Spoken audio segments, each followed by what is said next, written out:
Well, good evening, everybody. Happy Tuesday.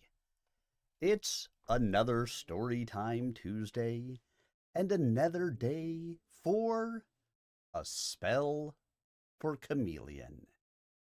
Hope you guys have been keeping up with all the chapters that have gone before. If you haven't been here for them, they're all up on the YouTube channel, youtube.com/at Sir Arminius, for your listening pleasure. You can listen to it at, by my understanding, whatever speed floats your boat. Do I talk a little bit too quickly for you? Well, you can always go in there and slow it down. Do I talk a little bit too slowly for you? Speed me up. Do I talk just right? Leave it where it is. You know, because you got to have fun. So tonight we're going to be starting into Chapter 9. Depending on the length of the chapters, might get through 3 chapters like I did last week. Might get through 2, might get through 4. Hey, who knows? Let's see what Piers Anthony throws at us tonight, shall we?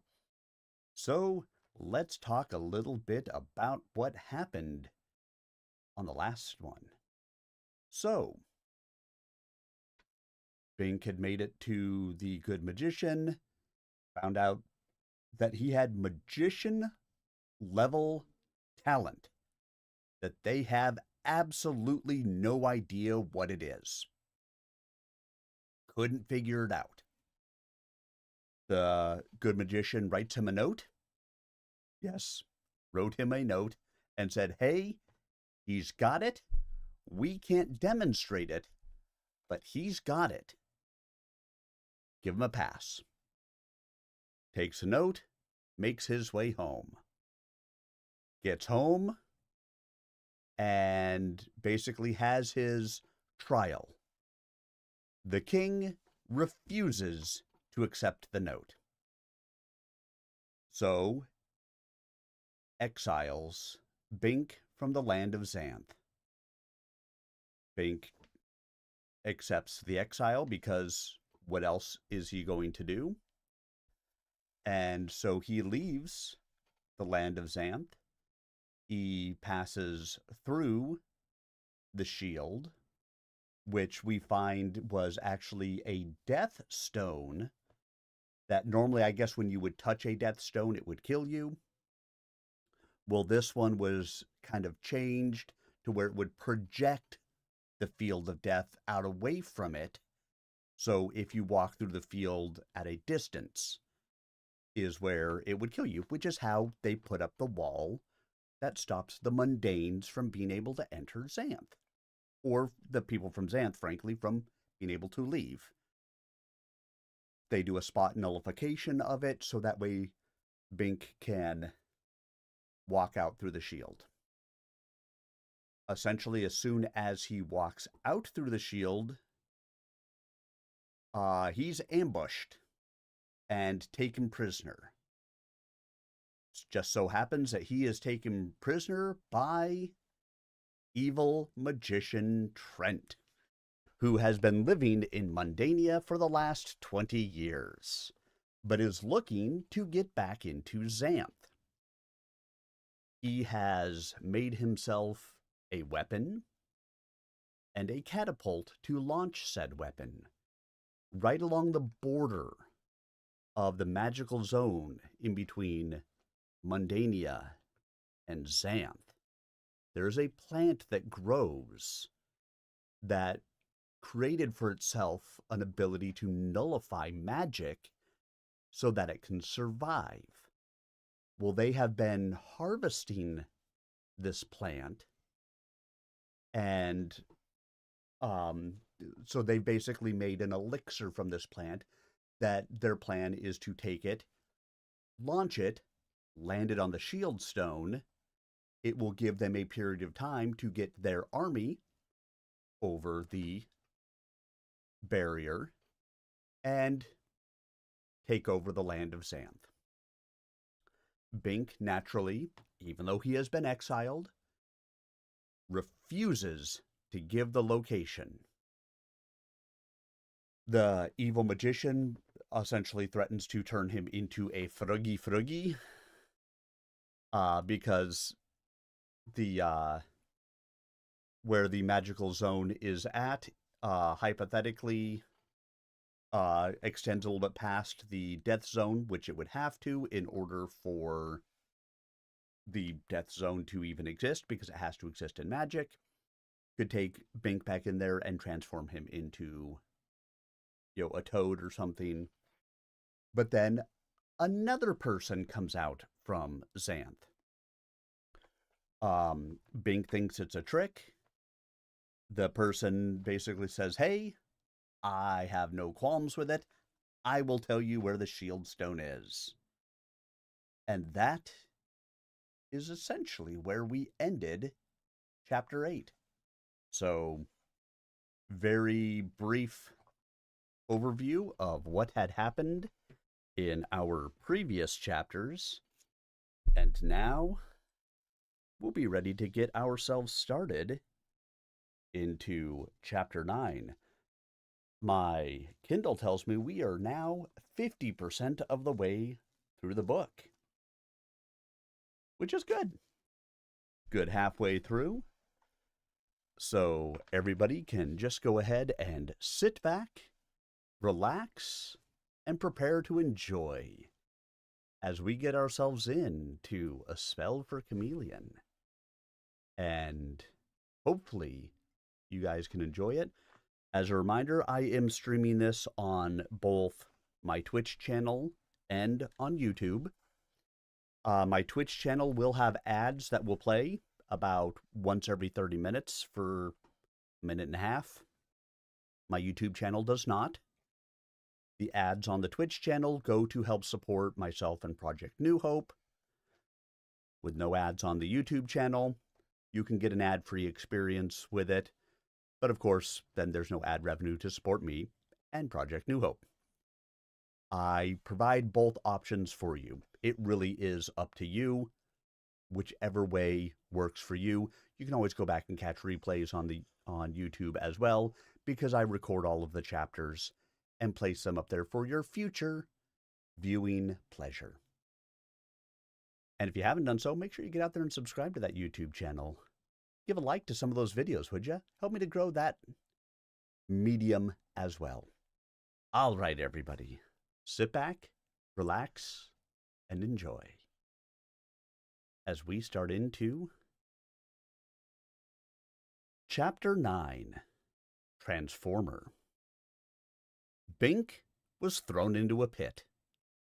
A pile of hay broke his fall, and a wooden roof set on 4 tall posts shaded him from the sun. Other than that, his prison was barren and bleak indeed. The walls were of some stone-like substance, too hard to dig into with his bare hands, too sheer to climb. The floor was packed earth. He walked around it. The wall was solid all around, and too high for him to surmount. He could almost touch the top when he jumped and reached up, but a lattice of metal bars across the top sealed him in. He might, with special effort, get high enough to catch hold of one of those bars, but then all he would be able to do would be to hang there. It might represent exercise, but it wouldn't get him out. So the cage was tight. He had hardly come to this conclusion before soldiers came to stand at the grate, shaking rust onto him. They stood in the shade of the roof while one of them squatted down to unlock the little door set in that grate and swing it up and open. Then they dropped a person through. It was the woman Fanchon. Bink jumped across, wrapping his arms around her before she hit the straw, breaking her fall. They both sprawled in the hay. The door slammed shut, and the lock clicked. Now, I know my beauty didn't overwhelm you, she remarked as they disentangled. I was afraid you'd break a leg, Bink said defensively. I almost did when they threw me in here. She glanced down at her knobby knees, showing beneath her dull skirt. A break couldn't hurt the appearance of either leg.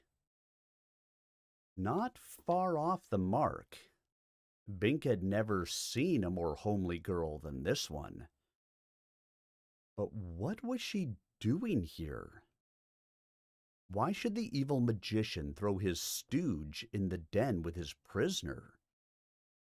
This was no way to trick the captive into talking.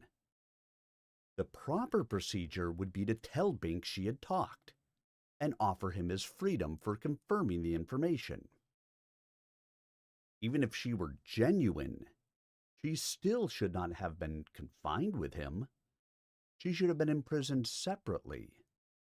Then the guards would tell each one that the other had talked. Now, if she had been beautiful, they might have thought she could vamp him into telling. But as she was, not a chance. It just didn't seem to make sense. Why didn't you tell him about the shield stone? Bink inquired, not certain with what irony he intended it. If she were a fake, she could not have told. But she also should not have been dumped in here. If she were genuine, she must be loyal to Xanth. But then, why had she said she would tell Trent where the shield stone was? I told him. She had told him? Now Bink hoped she was a phony. Yes, she said, looking him straight in the eye. I told him how it was set under the throne in the king's palace in the North Village. Bink tried to assess the ramifications of this statement. It was the wrong location. But did she know this? Or was she trying to trick him into a reaction? A revelation of its real location, while the guards listened? Or was she a true exile, who knew the location and had lied about it? That would account for Trent's reaction. Because if Trent's catapult lobbed an elixir bomb on the palace of Xanth, not only would it fail to disrupt the shield, it would alert the king, or at least the more alert ministers, who were not fools, to the nature of the threat. The damping out of magic in that vicinity would quickly give it away. Had Trent actually lobbed his bomb? And had he now lost all hope of penetrating Xanth? The moment the threat was known, they would move the shield stone to a new, secret location, so that no information from exiles would be valid. No. If that had happened, Trent would have turned Fanchon into a toad and stepped on her, and he would not have bothered to keep Bink prisoner. Bink might have been killed or released, but not simply kept. So, nothing that drastic had happened. Anyway, there had not been time for all that.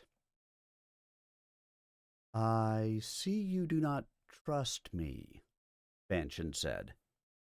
Fair analysis. I can't afford to, he admitted.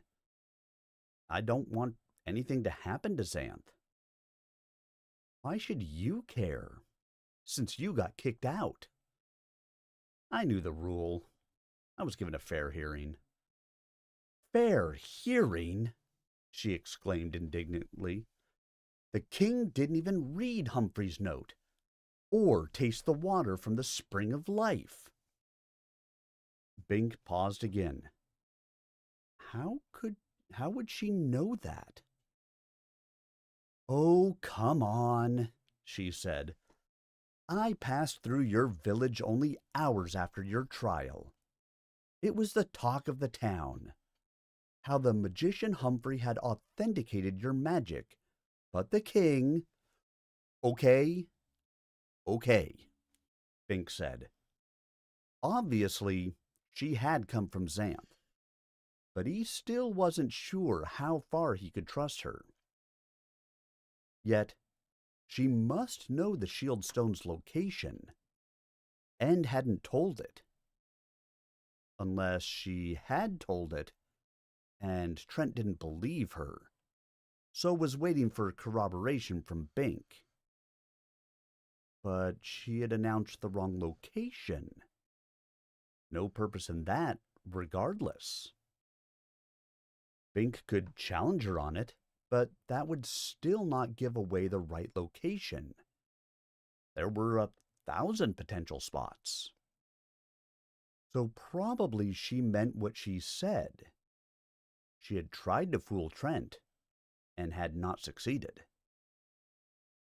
So the balance in Bink's mind shifted. Now, he believed she was from Xanth, and she had not betrayed it. That was what the available evidence suggested. How complex could Trent's machinations become? Maybe he had a mundane machine that could somehow pick up news from inside the shield.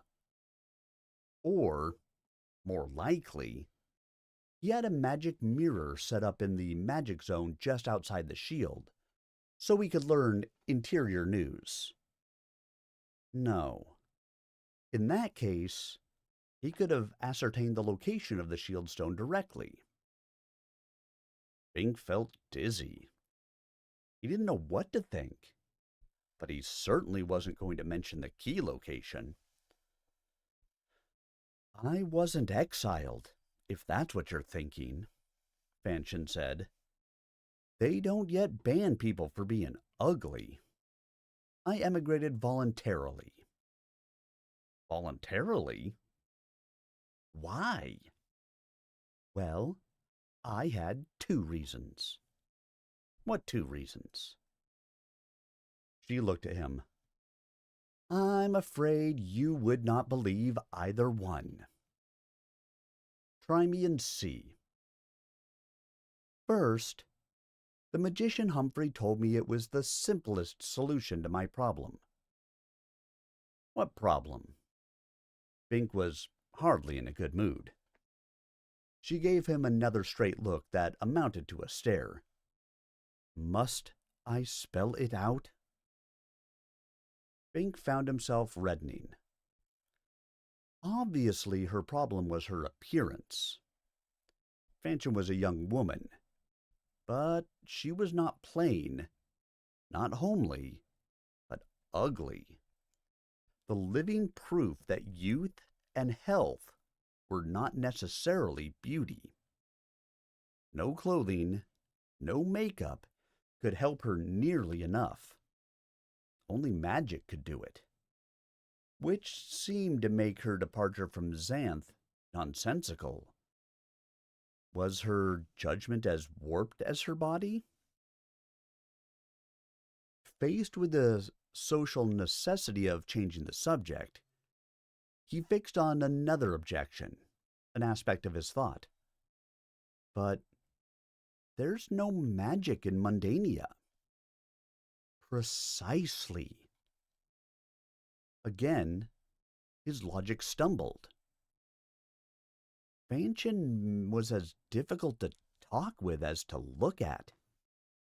You mean magic makes you what you are? What a marvel of tact he demonstrated. But she did not chide him for his lack of social grace. Yes, more or less. Why didn't Humphrey change you? Or why didn't Humphrey charge you his fee? He couldn't stand the sight of me. Worse and worse. What was your other reason for leaving Xanth? That I shall not tell you at this time. It figured. She had said he wouldn't believe her reasons, and he had believed the first one, so she wouldn't tell him the other. Typical female logic. Well, we seem to be prisoners together, Bink said, glancing around the pit again. It remained as dismal as ever. Do you think they're going to feed us? Certainly, Fanchon said. Trent will come around and dangle bread and water at us and ask which one would like to give him the information. That one will be fed. It will become increasingly difficult to turn him down as time passes. You have a gruesomely quick comprehension. I am gruesomely smart, she said. In fact, it is fair to say I am as smart as I am ugly. Yes, indeed.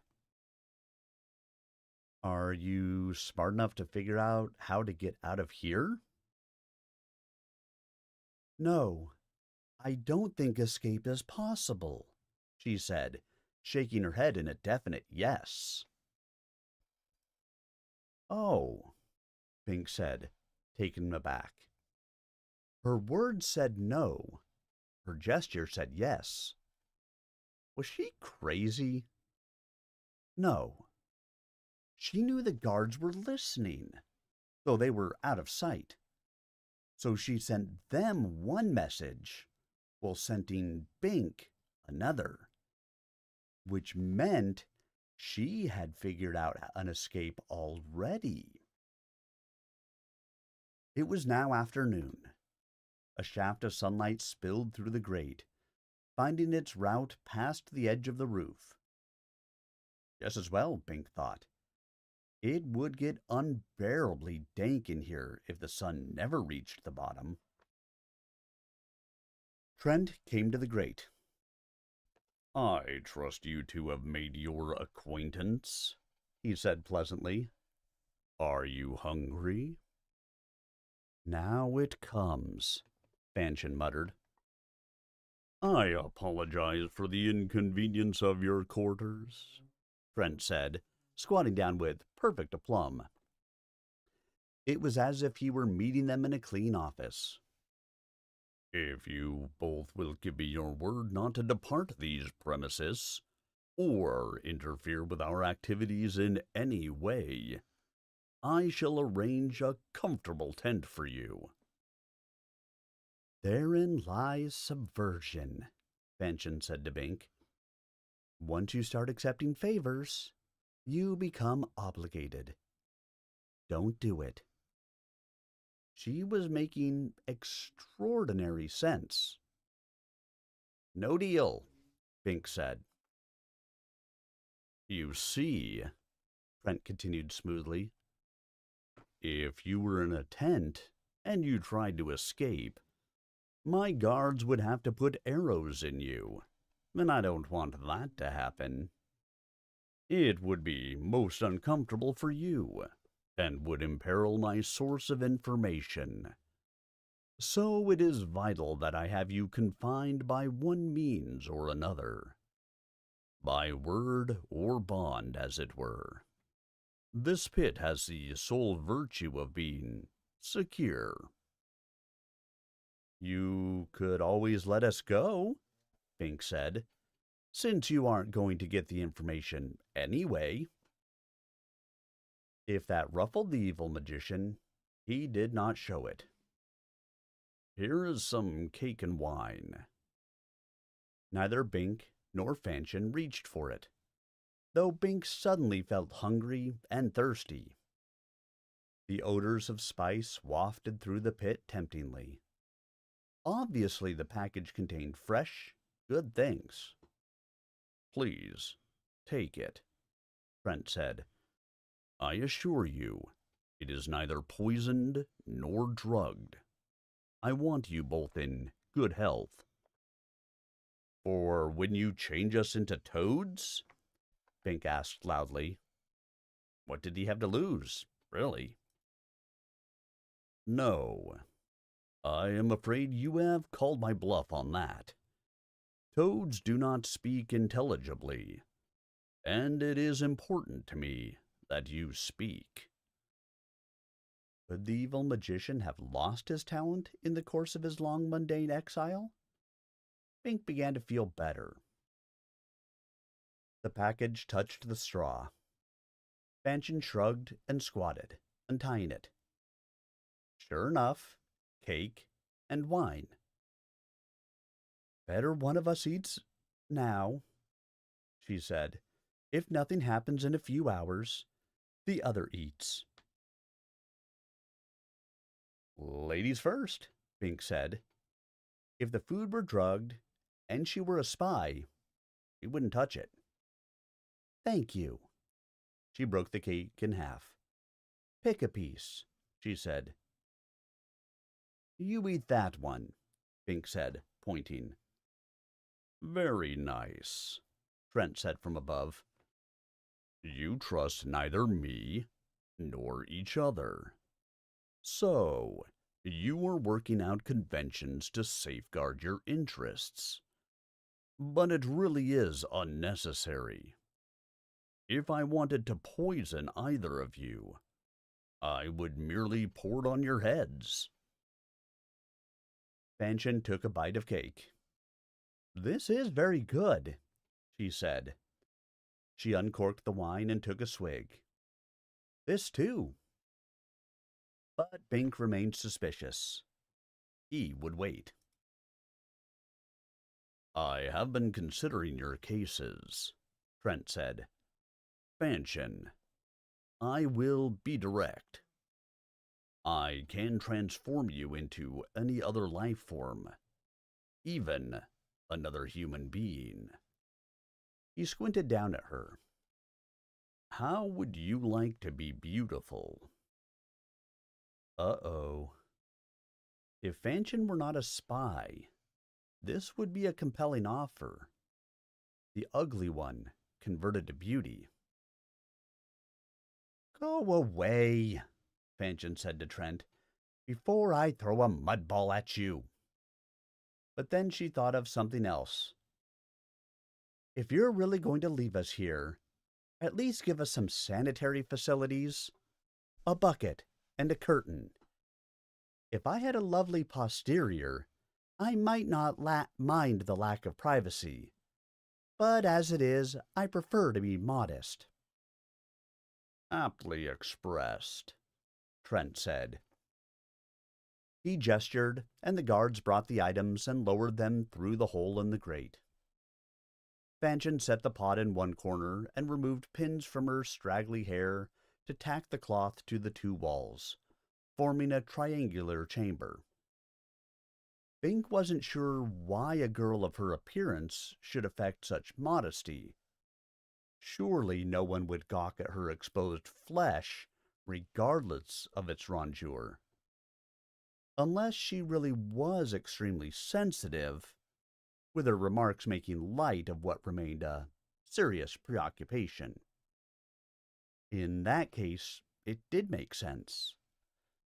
A pretty girl could express shock and distress if someone saw her bare torso, but privately she would be pleased if their reaction were favorable. Fanchon had no such pretense. Bink was sorry for her, and for himself. It would have made the confinement much more interesting if his companion had been scenic. But actually, he was grateful for the privacy too. Natural functions would otherwise have been awkward, so he was full circle. She had defined the problem before he ever started thinking it out. She obviously did have a quicker mind. He's not fooling about making you beautiful, Bink said. He can. It wouldn't work. No, Trent's talent. I know his talent. But it would only aggravate my problem, even if I were willing to betray Xanth. This was strange. She did not want beauty. Then why her extraordinary sensitivity about her appearance? Or was this some other ploy to get him to tell the location of the shield stone? He doubted it. She obviously was from Xanth. No outsider could have guessed about his experience with the water of the Spring of Life and the senile king. Time passed. Evening came. Fanchon suffered no ill effects, so Bink ate and drank his share of the meal. At dusk, it rained. The water poured through the lattice. The roof provided some shelter, but enough slanted in to wet them down thoroughly anyway. But Fanchon smiled. "Good," she whispered. "The fates are with us tonight." "Good?" Bink shivered in his wet clothing and watched her wonderingly. She scraped with her fingers in the softening floor of the pit. Bink walked over to see what she was up to, but she waved him away. "Make sure the guards don't see," she whispered. Small danger of that. The guards weren't interested. They had taken shelter from the rain and were not in sight. Even if they had been close, it was getting too dark to see. What was so important about this business? She was scooping out mud from the floor and mixing it with the hay, heedless of the rain. Bink couldn't make any sense of it. Was this her way of relaxing?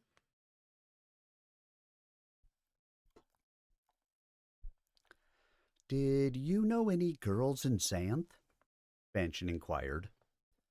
The rain was slacking off, but the darkness protected her secret work from Bink's comprehension as well as that of the guards. It was a subject Bink would have preferred to avoid. "I don't see what—" She moved over to him. "I'm making bricks, idiot," she whispered fiercely. "Keep talking and watch for any lights. If you see anyone coming, say the word chameleon. I'll hide the evidence in a hurry." She glided back to her corner. Chameleon. There was something about that word. Now he had it. The chameleon lizard he had seen just before starting on his quest to the good magician. His omen of the future. The chameleon had died abruptly. Did this mean his time was come? "Talk," Fanchon urged. "Cover my sounds." Then in conversational tone, "You did know some girls?" Some," Bink said. "Bricks? What for?" "Were they pretty?" Her hands were blurred by the night, but he could hear the little slaps of mud and rustle of hay. She could be using the hay to contribute fiber to the mud brick. The whole thing was crazy. Did she intend to build a brick privy? Or not so pretty? She prompted him. "Oh, pretty," he said. It seemed he was stuck with this topic.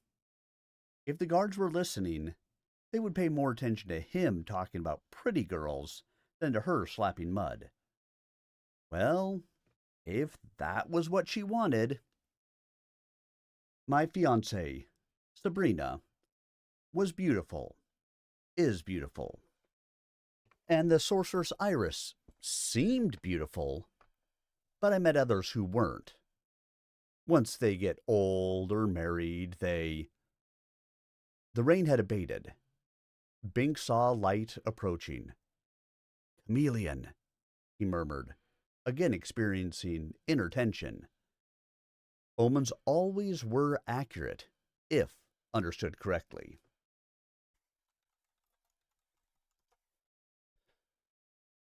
"Women don't have to get ugly when they marry," Fanchon said. The sounds had changed. Now she was concealing the evidence. "Some start out that way." She certainly was conscious of her condition. This made him wonder again why she had turned down Trent's offer of beauty. I met a lady centaur on my way to the magician Humphrey, Bing said, finding it difficult to concentrate even on so natural a subject as this in the face of the oddities of his situation. Imprisoned in a pit with an ugly girl who wanted to make bricks. She was beautiful in a statuesque kind of way. Of course, she was basically a horse. Bad terminology. I mean, from the rear, I rode her back. Conscious of what the guards might think he was saying, not that he should even care what they thought, he eyed the approaching light. He saw it mainly by reflections from the bars. You know, she was half equine. She gave me a ride through centaur country.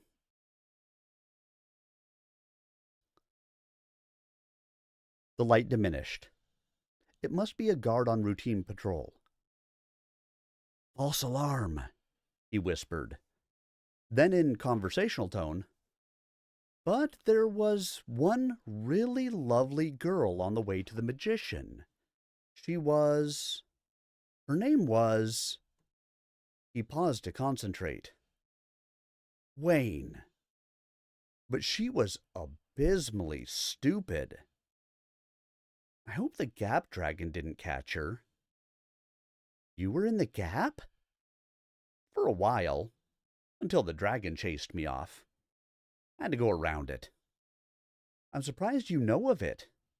I thought there was a forget spell associated with it, because it was not on my map, and I never heard of it until I encountered it. Though how it is that I remember it in that case... I lived near the Gap, she said. You lived there? When was it made? What is its secret? It was always there. There is a forget spell. I think the magician Humphrey put it there. But if your associations are really strong, you remember, at least for a while. Magic only goes so far. Maybe that's it. I'll never forget my experience with the dragon and the shade. Fanchon was making bricks again. Any other girls? Bing had the impression she had more than casual interest in the matter.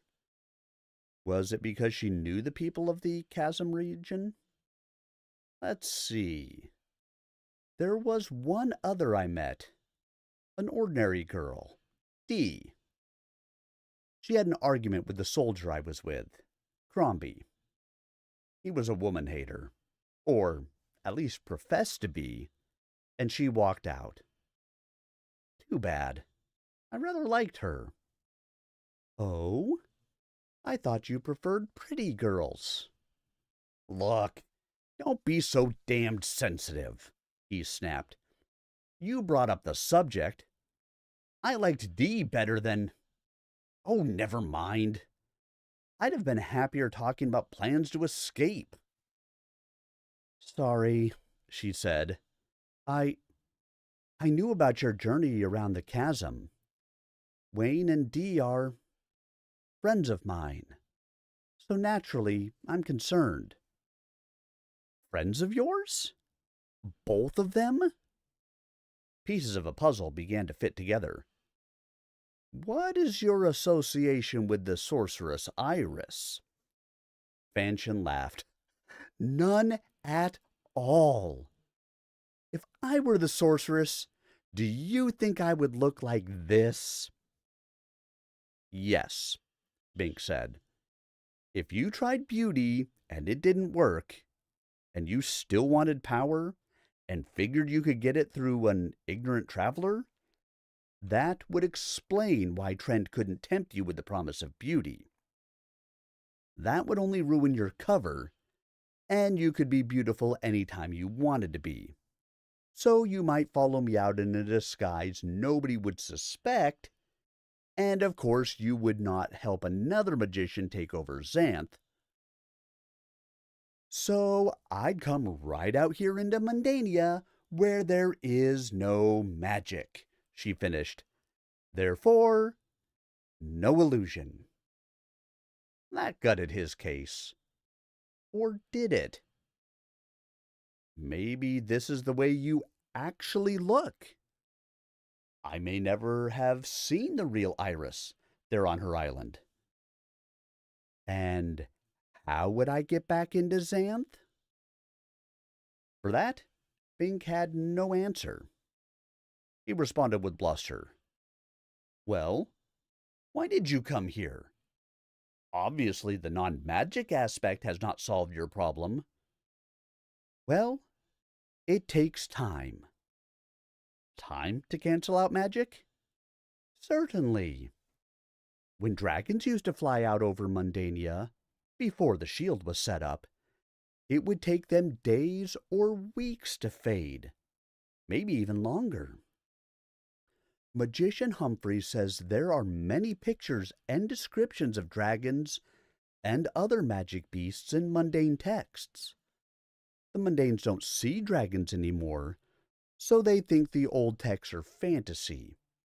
But this proves that it takes a while for the magic in a creature or person to dissipate. So, a sorceress could retain her illusion for a few days after all, Bink said.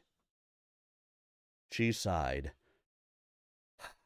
Maybe so, but I'm not Iris, though I certainly wouldn't mind being her. I had entirely different and compelling reasons to leave Xanth. Yes, I remember. One was to lose your magic, whatever it was, and the other, you wouldn't tell me. I suppose you deserve to know. You're going to have it out of me one way or another. I learned from Wayne and Dee what sort of person you were, and... So, Wayne did get away from the dragon? Yes. Thanks to you, she... A light was coming. Chameleon, Bink said. Fanchon scrambled to hide her bricks. This time the light came all the way to the pit. I trust you have not been flooded out down there? Trent's voice inquired. If we were, we'd swim away from here, Bink said. Listen, magician, the more uncomfortable you make us, the less we want to help you. I am keenly aware of that, Bink. I would much prefer to provide you with a comfortable tent. No. Bink, I find it difficult to comprehend why you should be so loyal to a government that treated you so shabbily. What do you know about that?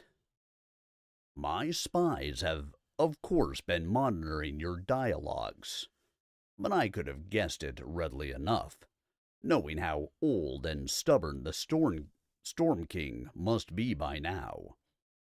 Magic manifests in diverse forms, and when the definitions become too narrow, well, it doesn't make any difference here. The magician persisted, sounding quite reasonable in contrast to Bink's unreason. It may be that you do lack magic, Bink, though I hardly think Humphrey would be wrong about a thing like that. But you have other qualities to recommend you, and you would make an excellent citizen. He's right, you know, Fanchon said. You do deserve better than you were given. Which side are you on? Bink demanded. She sighed in the dark. Sounded very human. It was easier to appreciate that quality when he couldn't see her. I'm on your side, Bink. I admire your loyalty. I'm just not sure it's deserved. Why don't you tell him where the shield stone is then, if you know it? Because, with all its faults, Xanth remains a nice place. The senile king won't live forever. When he dies, they'll have to put in the magician Humphrey, and he'll make things much better, even if he does complain about the time it's wasting him. Maybe some new or young magician is being born right now to take over after that. It'll work out somehow. It always has before. The last thing Xanth needs is to be taken over by a cruel, evil magician who would turn all his opposition into turnips. Trent's chuckle came down from above. My dear, you have a keen mind and a sharp tongue. Actually, I prefer to turn my opponents into trees. They are more durable than turnips. I don't suppose you could concede, merely for the sake of argument, that I might make a better ruler than the present king? He's got a point, you know, Bink said, smiling cynically in the dark. Which side are you on? Fanchon demanded, mimicking the tone Bink had used before. But it was Trent who laughed. I like you two, he said. I really do. You have good minds and good loyalty. If you would only give that loyalty to me, I would be prepared to make substantial concessions. For example, I might grant you veto power over any transformations I made. You could thus choose the turnips. So, we'd be responsible for your crimes, Fanchon said. That sort of power would be bound to corrupt us very soon, until we were no different than you. Only if your basic fiber were not superior to mine, Trent pointed out. And if it were not, then you would never have been any different from me. You merely have not been subjected to my situation. It would be best if you discovered this, so as not to be unconscious hypocrites. Bink hesitated. He was wet and cold, and he did not relish spending the night in this hole. Had Trent been one to keep his word 20 years ago? No, he hadn't. He had broken his word freely in his pursuit of power. That was part of what had defeated him. No one could afford to trust him, not even his friends. The magician's promises were valueless. His logic was a tissue of rationalization, designed only to get one of the prisoners to divulge the location of the shield stone. Veto power over transformations? Bink and Fanchon would be the first to be transformed, once the evil one had no further need of them. Bink did not reply. Fanchon remained silent. After a moment, Trent departed. So, we weather temptation number 2, Fanchon remarked. But he's a clever and unscrupulous man. It will get harder. Bink was afraid. She was right.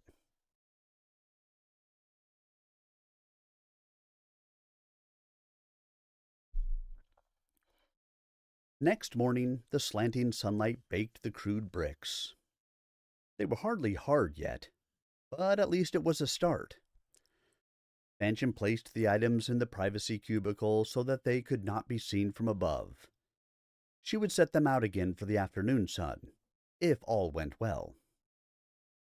Trent came by with more food, fresh fruit, and milk. I dislike putting it on this footing, he said, but my patience is wearing thin.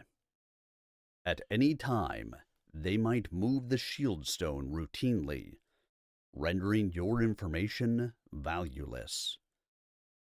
If one of you does not give me the information I need today, tomorrow I shall transform you both. You, Bink, will be a cockatrice. You, Fanchon, a basilisk. You will be confined in the same cage. Bink and Fanchon looked at each other with complete dismay. Cockatrice and basilisk. Two names for the same thing. A winged reptile hatched from a yolkless egg laid by a rooster and hatched by a toad in the warmth of a dung heap. The stench of its breath was so bad that it wilted vegetation and shattered stone, and the very sight of its face would cause other creatures to keel over dead. Basilisk, the little king of the reptiles. The chameleon of his omen had metamorphosed into the likeness of a basilisk just before it died. Now he had been reminded of the chameleon by a person who could not have known about that omen, and threatened with transformation into...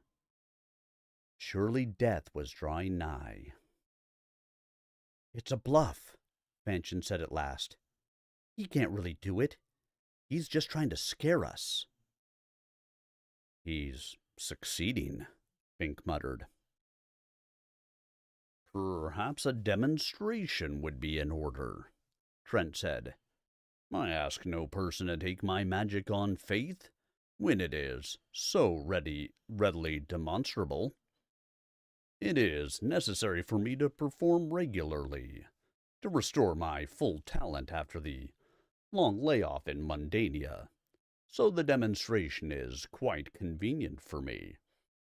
He snapped his fingers. "Allow the prisoners to finish their meal," he said to the guard who reported. "Then remove them from the cell." He left. Now Fanchon was glum for another reason. He may be bluffing, but if they come down in here, they'll find the bricks. That will finish us anyway. "Not if we move right out, giving them no trouble," Bink said. "They won't come down here unless they have to." "Let's hope so," she said. When the guards came, Bink and Fanchon scrambled up the rope ladder the moment it was dropped. "We're calling the magician's bluff," Bink said. There was no reaction from the soldiers. The party marched eastward along the isthmus, toward Xanth. Within sight of the shield, Trent stood beside a wire cage. Soldiers stood in a ring around him, arrows nocked to bows. They all wore smoked glasses. It looked very grim. "Now I caution you," Trent said as they arrived. "Do not look directly at each other's faces after the transformation. I cannot restore the dead to life." If this were another scare tactic, it was effective. Fanchon might doubt, but Bink believed.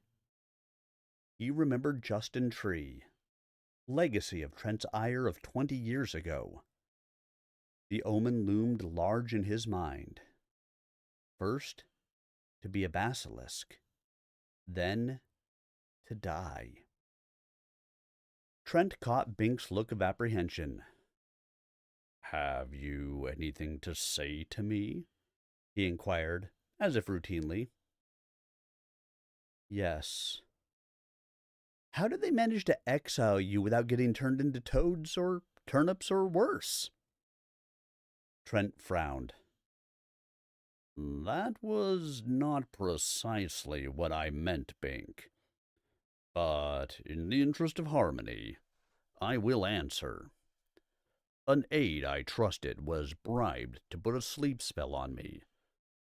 While I slept, they carried me across the shield. How do you know it won't happen again? You can't stay awake all the time, you know. I spent much time pondering the whole problem in the long, early years of my exile. I concluded that I had brought the deception upon myself. I had been faithless to others, and so others were faithless to me. I was not entirely without honor. I breached my given word only for what I deemed to be sufficient cause. Yet, that's the same as lying, Bink said. I did not think so at the time, but I dare say my reputation in that respect did not improve in my absence. It is ever the privilege of the victor to present the loser as completely corrupt, thus justifying the victory. Nevertheless, my word was not my absolute bond, and in time I realized that this was a fundamental flaw in my character that had been my undoing. The only way to prevent repetition was to change my own mode of operation, and so I no longer deceive, ever, and no one deceives me. It was a fair answer. The evil magician was, in many respects, the opposite of the popular image. Instead of being ugly, weak, and mean, Humphrey fit that description better. He was handsome, strong, and urbane. Yet he was the villain, and Bink knew better than to let fair words deceive him. Fanchon, stand forth, Trent said. Fanchon stepped toward him, open cynicism on her face. Trent did not gesture or chant. He merely glanced at her with concentration. She vanished. A soldier swooped in with a butterfly net, slamming it down on something. In a moment he held it up, a struggling, baleful lizard-like thing with wings. It really was a basilisk. Bink quickly averted his eyes, lest he look directly at its horrible face and meet its deadly gaze. The soldier dumped the thing into the cage, and another smoke-glass-protected soldier shoved on the lid. The remaining soldiers relaxed visibly. The basilisk scrambled around, seeking some escape, but there was none. It glared at the wired confinement, but its gaze had no effect on the metal. A third soldier dropped a cloth over the cage, cutting off the view of the little monster. Now Bink himself relaxed. The whole thing had obviously been carefully prepared and rehearsed. The soldiers knew exactly what to do. Bink, stand forth, Trent said, exactly as before. Bink was terrified, but a corner of his mind protested. It's still a bluff. She's in on it. They have rigged it to make me think she was transformed, and that I'm to be next. All her arguments against Trent were merely to make her seem legitimate, preparing for this moment. Still, he only half believed that.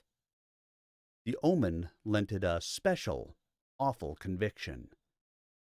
Death hovered, as it were, on the silent wings of a moth-hawk, close. Yet he could not betray his homeland. Weak-kneed, he stepped forth. Trent focused on him, and the world jumped. Confused and frightened, Bink scrabbled for the safety of a nearby bush. The green leaves withered as he approached. Then the net came down, trapping him. Remembering his escape from the Gap Dragon, he dodged at the last moment, backtracking, and the net just missed him. He glared up at the soldier who, startled, had allowed his smoked glasses to fall askew. Their gazes met, and the man tumbled backward, stricken. The butterfly net flew wide, but another soldier grabbed it. Binks scooted for the withered bush again, but this time the net caught him. He was scooped inside, wings flapping helplessly, tail thrashing and getting its barb caught in the fabric. Claws snarled, beaks snapping at nothing. Then he was dumped out. 2 shakes, 3, and his claws and tail were dislodged. He landed on his back, wings outspread. An anguished squawk escaped him. As he righted himself, the light dimmed. He was in the cage, and it had just been covered, so that no one outside could see his face. He was a cockatrice. Some demonstration. Not only had he seen Fanchon transformed, he had experienced it himself, and killed a soldier merely by looking at him. If there had been any skeptics in Trent's army, there would be none now. He saw the curling, barbed tail of another of his kind, a female. But her back was to him. His cockatrice nature took over. He didn't want company. Angrily, he pounced on her, biting, digging in with his talons. She twisted around instantly, the muscular serpent's tail providing leverage. For a moment, they were face to face. She was hideous, frightful, loathsome, ghastly, and revolting. He had never before experienced anything so repulsive. Yet she was female, and therefore possessed of a certain fundamental attraction. The paradoxical repulsion and attraction overwhelmed him, and he lost consciousness. When he woke, he had a headache. He lay on the hay in the pit. It was late afternoon. "It seems the stare of the basilisk is overrated," Fanchon said. "Neither of us died." So, it had really happened. "Not quite," Bink agreed. "But I feel a bit dead." As he spoke, he realized something that had not quite surfaced before. The basilisk was a magical creature that could do magic. He had seen an intelligent cockatrice who had magically stricken an enemy. What did that do to his theory of magic? "Well, you put up a good fight," Fanchon was saying. "They've already buried that soldier. It is quiet like death in this camp now." Like death. Had that been the meaning of his omen? He had not died, but he had killed, without meaning to, in a manner completely foreign to his normal state. Had the omen been fulfilled? Bink sat up, another realization coming. Trent's talent is genuine.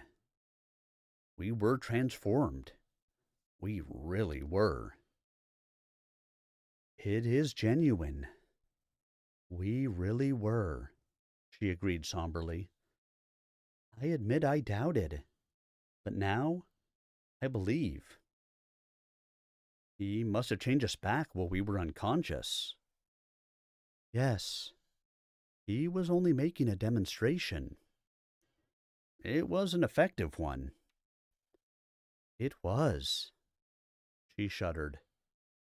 Bink, I don't know whether I can take that again. It wasn't just the change. It was. I know. You made a hell of an ugly basilisk. I would make a hell of an ugly anything.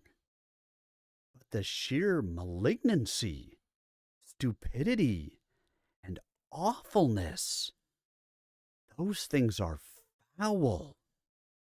To spend the rest of my life like that? I can't blame you, Bink said. But still, something nagged at his mind.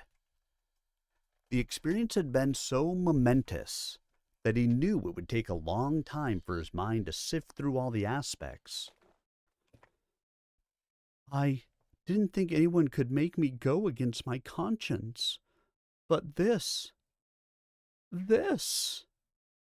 She put her face into her hands.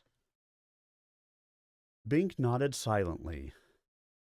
After a moment, he shifted the subject. Did you notice? Those creatures were male and female. Of course, she said, gaining control of herself now that she had something to orient on. We are male and female. The magician can change our forms, but not our sexes. But the basilisks should be neuter.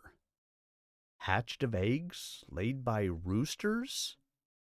There are no parent basilisks, only roosters. She nodded thoughtfully, catching hold of the problem. You're right. If there are males and females, they should mate and reproduce their own kind, which means, by definition, they aren't basilisks. A paradox. There must be something wrong with the definition, Bink said. Either there's a lot of superstition about the origins of monsters, or we were not genuine basilisks. We were genuine, she said, grimacing with renewed horror. I'm sure now. For the first time in my life, I'm glad for my human form. Which was quite an admission for her. That means Trent's magic is all the way real, Bink said. He doesn't just change the form. He really converts things into other things, if you see what I mean. Then, the thing that had nagged at his mind before became clear. But if magic fades outside Xanth, beyond the narrow magic band beyond the shield, all we would have to do would be to go into Mundania, she exclaimed, catching on. In time, we would revert to our proper forms, so it would not be permanent. So his transformation ability is a bluff, even though it is real, he said. He would have to keep us caged right there, or we'd escape and get out of his power. He has to get all the way into Xanth, or he really has very little power. No more power than he already has as general of his army. The power to kill. All he can get now is a tantalizing taste of real power, she said. I'll bet he wants to get into Xanth. But meanwhile, we're still in his power. She set out the bricks, catching the limited sunlight. What are you going to do? She asked. If he lets me go, I'll travel on into Mundania. That's where I was headed before I was ambushed. One thing Trent has shown me, it is possible to survive out there. But I'll make sure to note my route carefully. It seems Xanth is hard to find from the other direction. I meant about the shield stone. Nothing. You won't tell him? No, of course not, he said. Now we know his magic can't really hurt us worse than his soldiers can. Some of the terror is gone. Not that it matters. I don't blame you for telling him. She looked at him. Her face was still ugly, but there was something special in it now. You know, you're quite a man, Bink. No, I'm nothing much. I have no magic. You have magic. You just don't know what it is. Same thing. I followed you out here, you know. Her meaning was coming clear. She had heard about him in Xanth, the traveler with no spell. She had known that would be no liability in Mundania. What better match? The man with no magic, the woman with no beauty. Similar liabilities. Perhaps he could get used to her appearance in time. Her other qualities were certainly commendable, except for one thing. I understand your position, he said. But if you cooperate with the evil magician, I won't have anything to do with you, even if he makes you beautiful. Not that it matters. You can get your reward in Xanth when he takes over, if he honors his given word this time. You restore my courage, she said. Let's make a break for it. How? The bricks, dummy. They're hard now. As soon as it's dark, we'll make a pile. The grate keeps us in. Its door is still locked. A step won't make any difference. It's just getting up there were the only problem. I could lift you. There is a difference, she murmured. We pile the bricks, stand on them, and push the whole grate up. It's not anchored. I checked that when they brought us in here. Gravity holds it down. It's heavy, but you're strong. Bink looked up with sudden hope. You could prop it up after I heave. Step by step until... Not so loud, she whispered fiercely. They may still be eavesdropping. But she nodded. You've got the idea. It's not a sure thing, but it's worth a try. And we'll have to make a raid on the store of elixir, so he can't use it even if someone else comes out to tell him where the shield stone is. I've been working it all out. Bink smiled. He was beginning to like her. And that brings us to the end of Chapter 9, so we'll move into Chapter 10. Good evening, everybody. How are y'all tonight? For those of you guys who have just joined in, hello.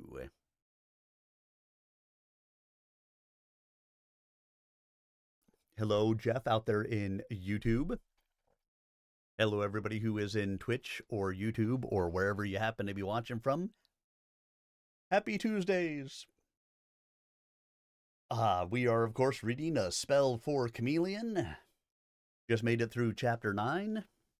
If you missed any of it, which, by the fact that my numbers have gone up and not down, I assume you missed some of it. The chapter will be up on my YouTube channel later this evening. After the stream, I will remux it. I don't know exactly what it means by remuxing it, but it's what OBS calls it. I get to remux my recordings, and it changes them from the format that it has. and puts it into an MP4 so I can actually upload it to YouTube. And then I will take and put up all of these chapters that I do tonight onto YouTube. So that way they will be there for your listening pleasure whenever you so see fit to go and listen to them. If you are missing out on portions of them as we go through, of course, my Twitch page does have ads that play that help to support myself and Project New Hope. My YouTube page does not have ads that play on it because I'm still considered too small for that. So you can always go out here and watch it here. But of course, because it doesn't play ads, it doesn't help to support my channel. But, if you're liking and subscribing to the YouTube, it helps me to grow that venue. And so eventually, yay, good things will happen. So we take another drink of tea and then we can get started into chapter 10.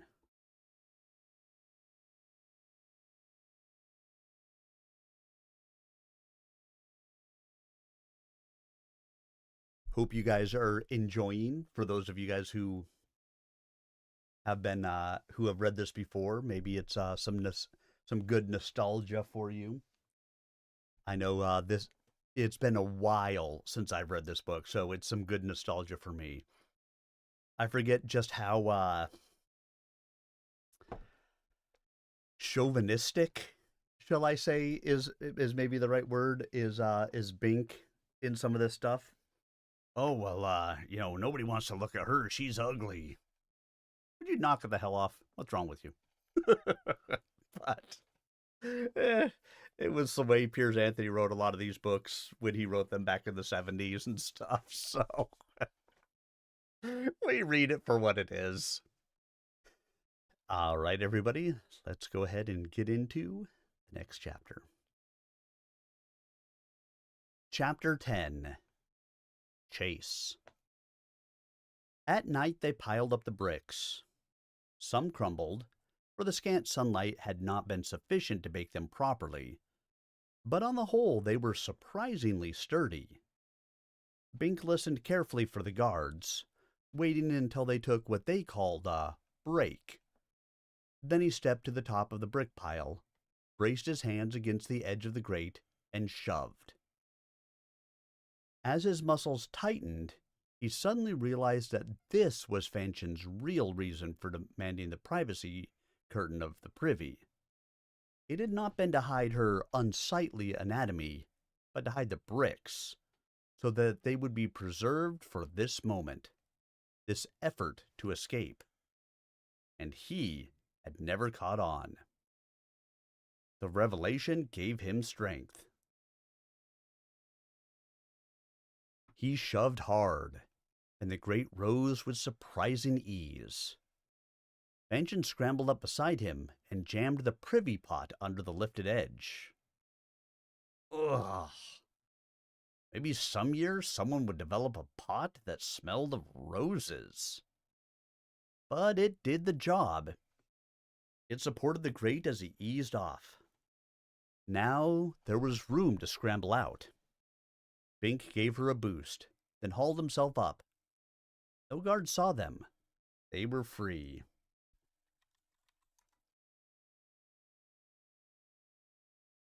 The elixir is on that ship, Fanchon whispered, pointing into the darkness. How do you know that?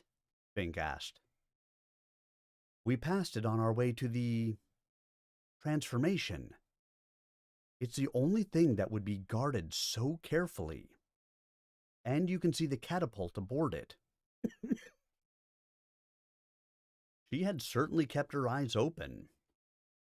Ugly she might be, but she was smart. He hadn't thought to survey the premises with such an analytic eye. Now, getting that elixir will be a problem, she continued. I think we better take the whole ship. Can you sail? I've never been on anything bigger than a rowboat in my life. Except maybe Iris's yacht. And that wasn't real. I'd probably get seasick. Me too, she agreed. We're landlubbers, so they'll never look for us there. Come on. Well, it was better than being changed into a cockatrice. They crept down to the beach and entered the water. Bink looked back nervously and saw light moving toward the pit. "Hurry," he whispered. "We forgot to put the grate back down. They'll know we're gone right away." At least they were both reasonably good swimmers. They shed their clothing. What had happened to it during the transformations? Again, no explaining the details of magic, and stroked silently for the sailboat moored a quarter-mile out. Bink was alarmed by the dark depths of the water beneath him. What type of monsters dwelled in mundane seas? The water was not cold, and the exertion of swimming helped warm him. But gradually Bink tired and felt chilled. Fanchon suffered similarly. The ship had not seemed far viewed from land, but that had been a walking distance. Swimming distance was quite another matter. Then the hue and cry commenced back at the prison pit. Lights flared everywhere, moving around like fireflies, but setting no fires. Bink had an infusion of new strength. "We've got to get there fast," he gasped. Fanchon didn't answer. She was too busy swimming. The swim was interminable. It drained strength from Bink, making him become more pessimistic. But at last they came up to the ship. A sailor was standing on the deck, silhouette in the light of the moon, peering at the shore. Fanchon drew close to Bink. "You go other side," she gasped. "I distract." She had guts. The sailor might put an arrow in her. But Bink stroked laboriously around the keel, moving to the far side. The ship was about 40 feet long, large by Xanth standards. But if any part of what Trent had said about Mundania was true, there were much larger ships out there. He reached up and put his fingers on the edge of the hull. He tried to think of the name of this portion of a ship's anatomy, but could not. He hoped there weren't other sailors watching. He had to haul himself up slowly over the gunwale. That was the name, so as not to rock the boat. Now Fanchon, with superlative timing, made a clamor, as of someone drowning. The sailors went to the rail, 4 of them in all, and Bink heaved himself up as silently as he could. He scraped, for his muscles felt leaden, unresponsive. His wet body slapped against the deck, and the ship tilted back a bit under his weight. But the sailors stood riveted to the other side, watching the show. Bink got to his feet and slunk up to the mast. The sails were furled, so that it offered scant concealment. They would see him when they turned with their lamps. Well, he would have to act first. He felt ill-equipped to indulge in combat, his arms and feet cold and heavy. But it was necessary. He walked silently up behind the 4, his heart pounding. They were leaning over the rail, trying to see Fanchon, who was still making a considerable commotion. Bink put his left hand against the back of the nearest sailor and caught the man's trouser with his right hand.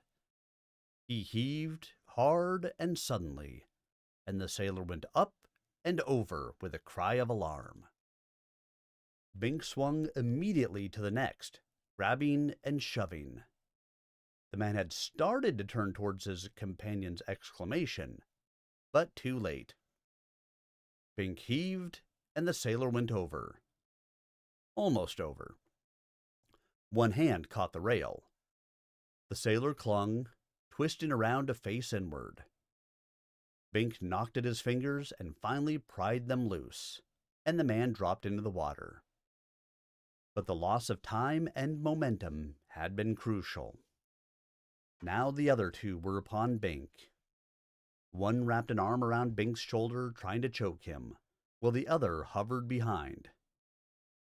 What had Crombie said to do in a situation like this?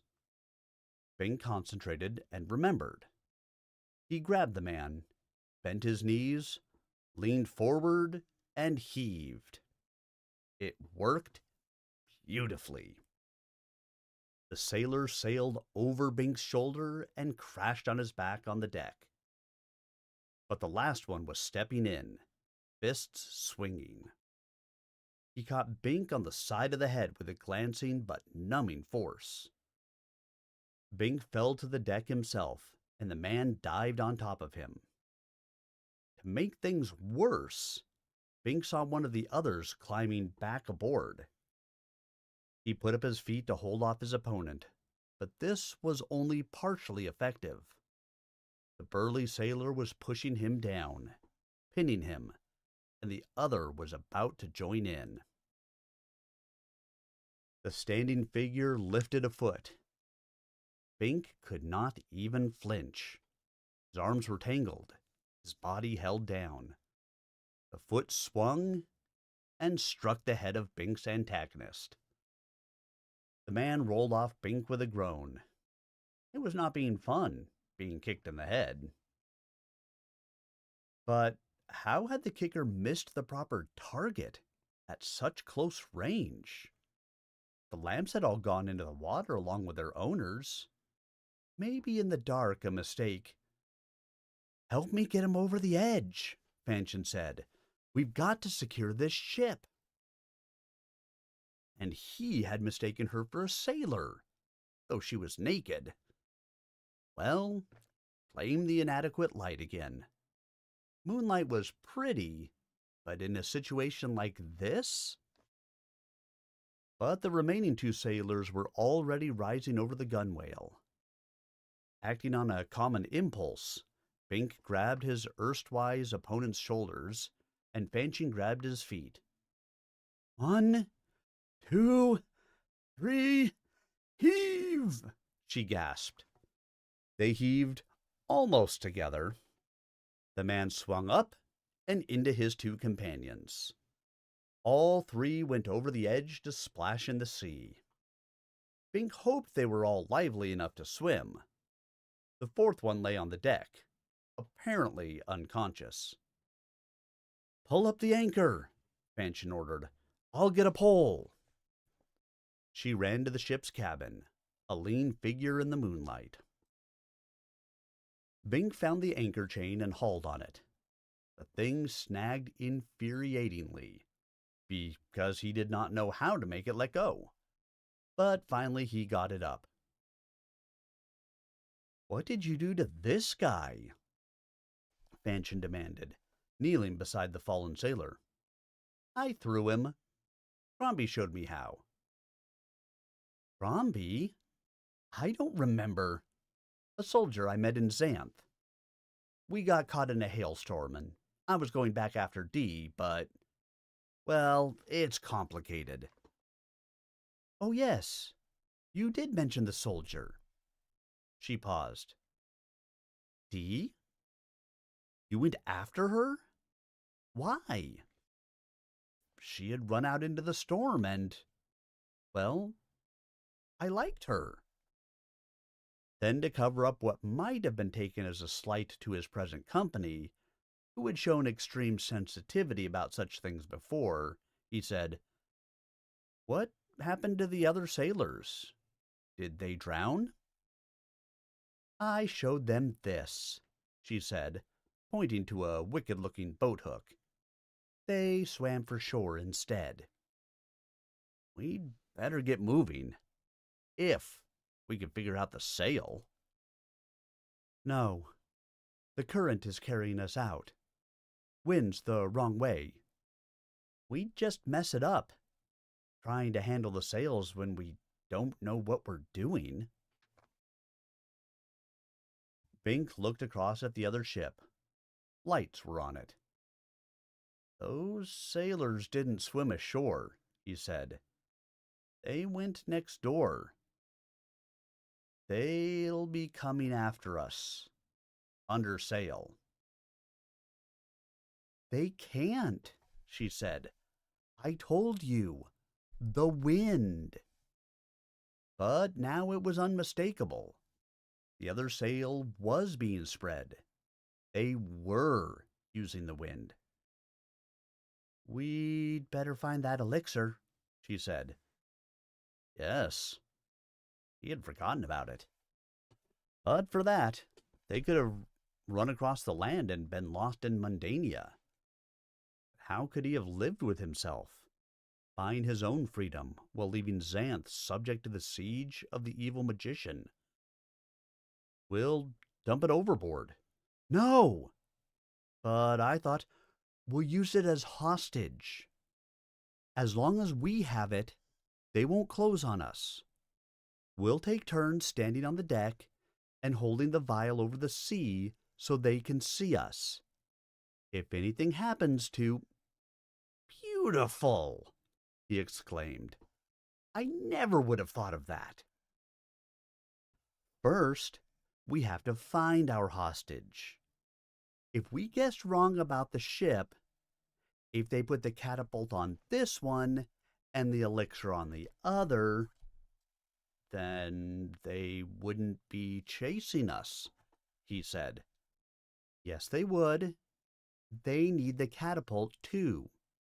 And most of all, they need us. They searched the ship. In the cabin was a chained monster of a type Bink had never seen before.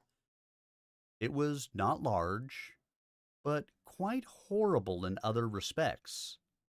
Its body was completely covered with hair, white with black spots, and it had a thin tail, floppy black ears, a small black nose, and gleaming white teeth.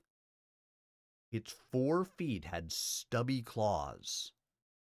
It snarled viciously as Bink approached, but it was chained by the neck to the wall, its mad leaps cut brutally short by that tether.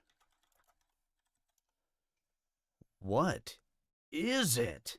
Bink asked, horrified. Fanchon considered. I think it's a werewolf. Now the creature looked halfway familiar. It did resemble a werewolf, fixed in its animal stage. Out here in Mundania? Well, it must be related. If it had more heads, it would be like a Cerberus. With only one head, I think it's a dog. Bink gaped. A dog? I think you're right. I've never actually seen a dog before. Not in the flesh, just pictures. I don't think there are any in Xanth today. There used to be, but they must have migrated out. Through the shield? Bink demanded. Before the shield was set up, of course. Though I'd thought there were references to dogs and cats and horses within the past century. I must have misremembered the dates. Well, it seems we have one here now. It looks vicious. It must be guarding the elixir. Trained to attack strangers, she agreed. I suppose we'll have to kill it. But it's a rare creature. Maybe the only one left alive today. We don't know that. Dogs might be common in Mundania. But it is rather pretty, once you get used to it.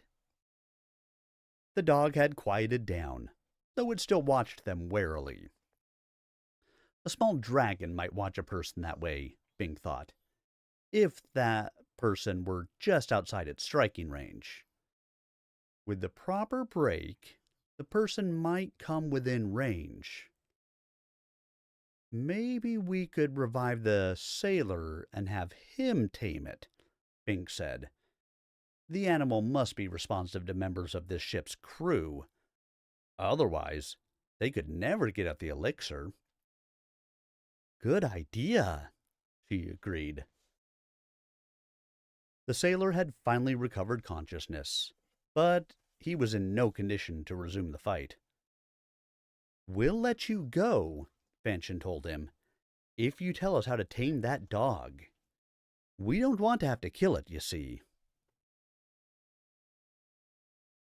Ooh, Jennifer?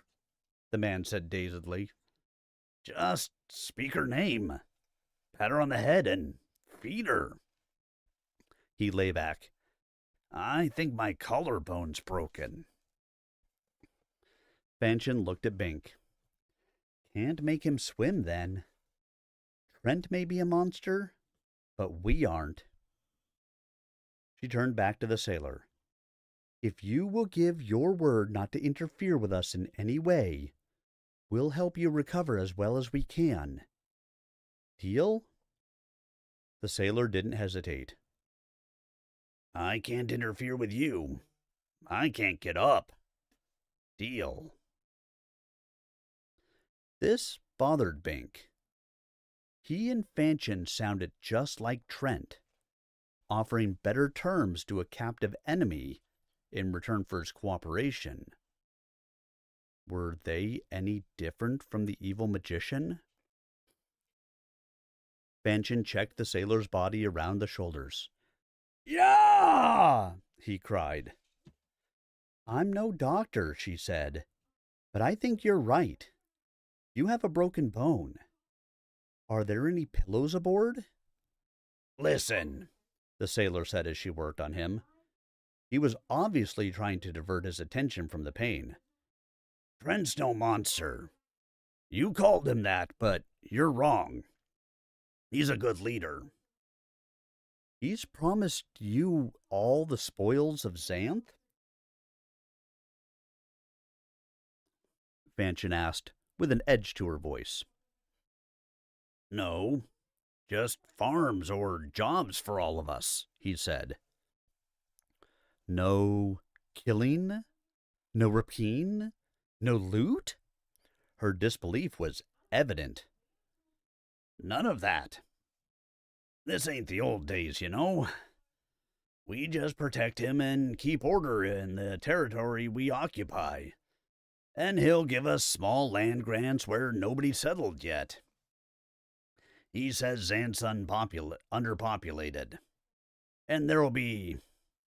It'll encourage the local gals to marry us so we can have families.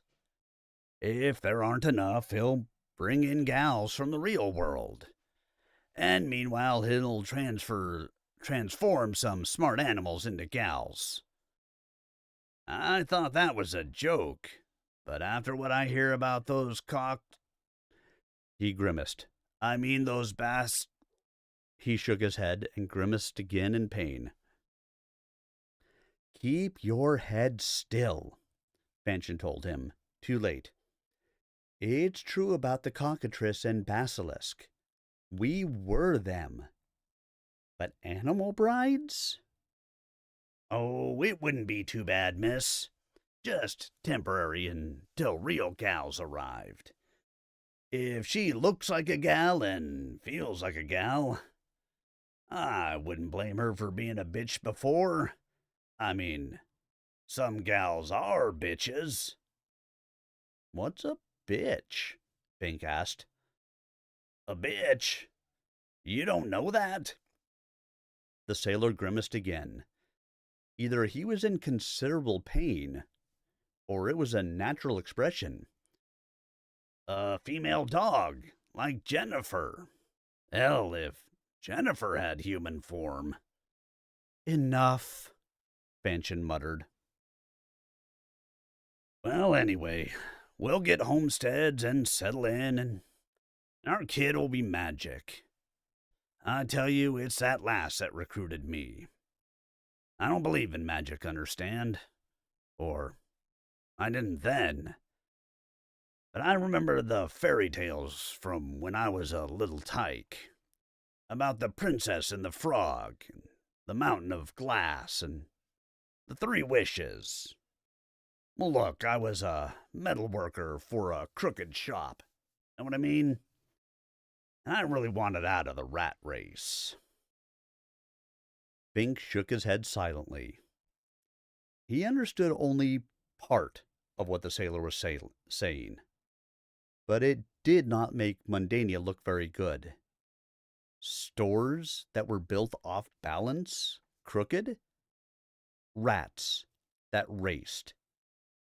Bink would want to get out of that culture too. A chance to have a decent life in the country, The sailor continued, and there was no question about his dedication to his vision. owning my own land and making good things grow, you know? And my kids knowing magic.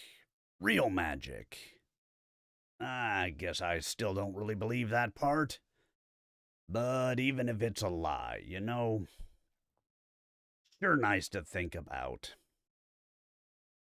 But to invade a foreign land?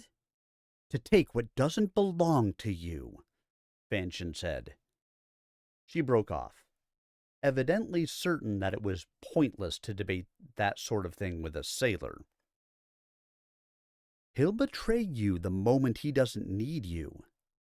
He's an evil magician, exiled from Xanth.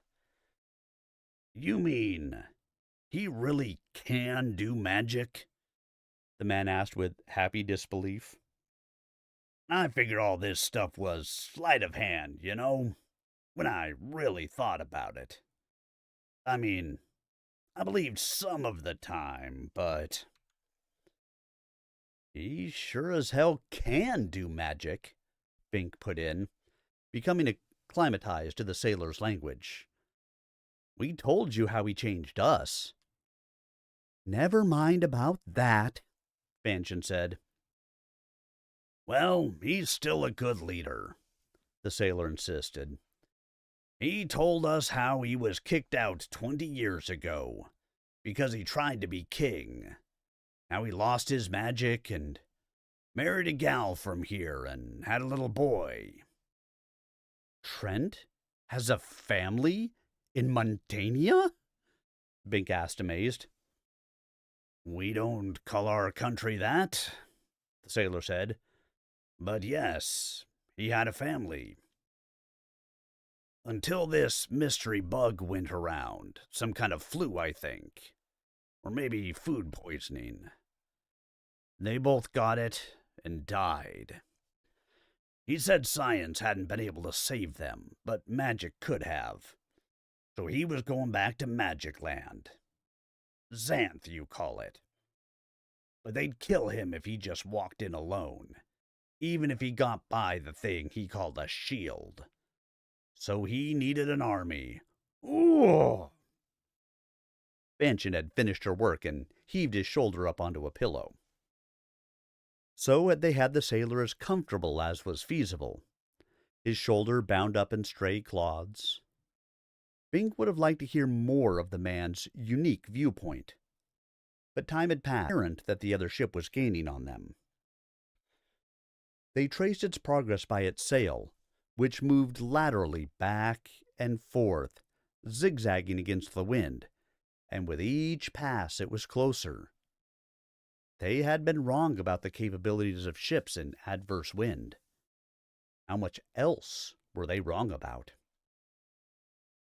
Bink went into the cabin.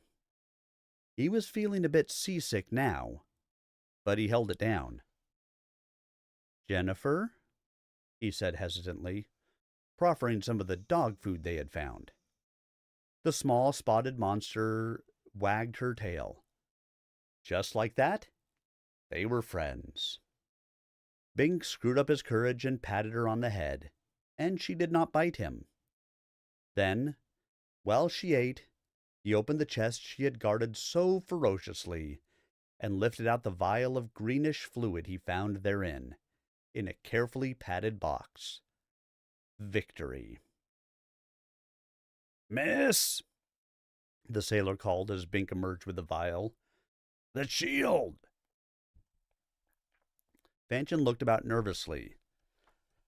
Is the current carrying us into that? Yes, miss. I wouldn't interfere, but if you don't turn this boat soon, we'll all be dead. I know that shield works. I've seen animals try to go through it and get fried. How can you tell where it is? She said. There's a glimmer. See? He pointed with difficulty. Bink peered and saw it. They were drifting toward a curtain of faint luminescence, ghostly white. The shield. The ship progressed inexorably. We can't stop it, Fanchon cried. We're going right through it. Throw down the anchor, the sailor said. What else was there to do? The shield was certain death. Yet to stop meant capture by Trent's forces. Even bluffing them back by means of the vial of elixir would not suffice. The ship remained a kind of prison. We can use the lifeboat, Fanchon said. Give me the vial. Bink gave it to her, then threw over the anchor.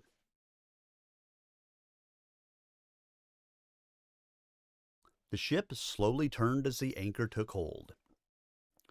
The shield loomed uncomfortably close, but so did the pursuing ship. Now it was clear why it was using the wind instead of the current. It was under control, in no danger of drifting into the shield. They lowered the lifeboat. A reflector lamp from the other ship bathed them in its light. Fanchon held the vial aloft. I'll drop it, she screamed at the enemy. Hit me with an arrow, the elixir drowns with me. Give it back, Trent's voice called from the other ship. I pledge to let you both go free. Ha, she muttered. Bink, can you row this boat yourself? I'm afraid to set this thing down while we're in range of their arrows. I want to be sure that no matter what happens, they don't get this stuff. I'll try, Bink said. He settled himself, grabbed the oars, and heaved. One oar cracked into the side of the ship. The other dug into the water. The boat skewed around. Push off, Fanchon exclaimed. You almost dumped me. Bink tried to put the end of one oar against the ship to push, but it didn't work because he could not maneuver the oar free of its oarlock. But the current carried the boat along until it passed beyond the end of the ship. We're going into the shield, Fanchon cried, waving the vial. Row! Row! Turn the boat! Bink put his back into it. The problem with rowing was that he faced backward. He could not see where he was going. Fanchon, perched in the stern, holding the vial aloft, peering ahead. He got the feel of the oars and turned the boat, and now the shimmering curtain came into view on the side. It was rather pretty in its fashion, its ghostly glow parting the night, but he recoiled from its horror. Go parallel to it, Fanchon directed. The closer we stay, the harder it'll make it for the other ship. Maybe they'll give up the pursuit. Bink pulled on the oars. The boat moved ahead. But he was unused to this particular form of exertion, and not recovered from his fatigue of the swim, and he knew he couldn't keep it up for long. You're going into the shield, Fanchon cried. Bink looked. The shield loomed closer, yet he was not rowing toward it. "The current," he said, "carrying us sideways." He had naively thought that once he started rowing, all other vectors ceased. "Row away from the shield!" she cried. "Quickly!" He angled the boat, but the shield did not retreat. The current was bearing them on as fast as he could row. To make it worse, the wind was now changing and rising. He was holding even at the moment, but he was tiring rapidly. "I can't keep this up," he gasped, staring at the glow. "There's an island," Fanchon said. "Angle toward it." Bink looked around. He saw a black something cutting the waves to the side. Island? It was no more than a treacherous rock. But if they could anchor to it... He put forth a desperate effort. But it was not enough. A storm was developing. They were going to miss the rock. The dread shield loomed nearer. "I'll help!" Fanchon cried. She set down the vial, crawled forward, and put her hands on the oars, opposite his hands. She pushed, synchronizing her efforts with his. It helped, but Bink, fatigued, was distracted. In the erratic moonlight, blotted out intermittently by the thickening, fast-moving clouds above, her naked body lost some of its shapelessness and assumed the suggestion of more feminine contours. Shadow and imagination could make her halfway attractive, and that embarrassed him, because he had no right to think of such things. Fanchon could be a good companion, if only... The boat smashed into the rock. It tilted. Rock, or craft, or both. "Get hold! Get hold!" Fanchon cried as water surged over the side. Bink reached out and tried to hang on to the stone. It was both abrasive and slippery. A wave broke over him, filling his mouth with its salty spume. Now it was black. The clouds had completed their engulfment of the moon. "The elixir!" Fanchon cried. "I left it in the..." She dived for the flooded stern of the boat. Bink, still choking on seawater, could not yell at her. He clung to the rock with his hands, his fingers finding purchase in a crevice, anchoring the boat with his hooked knees. He suffered a foolish vision.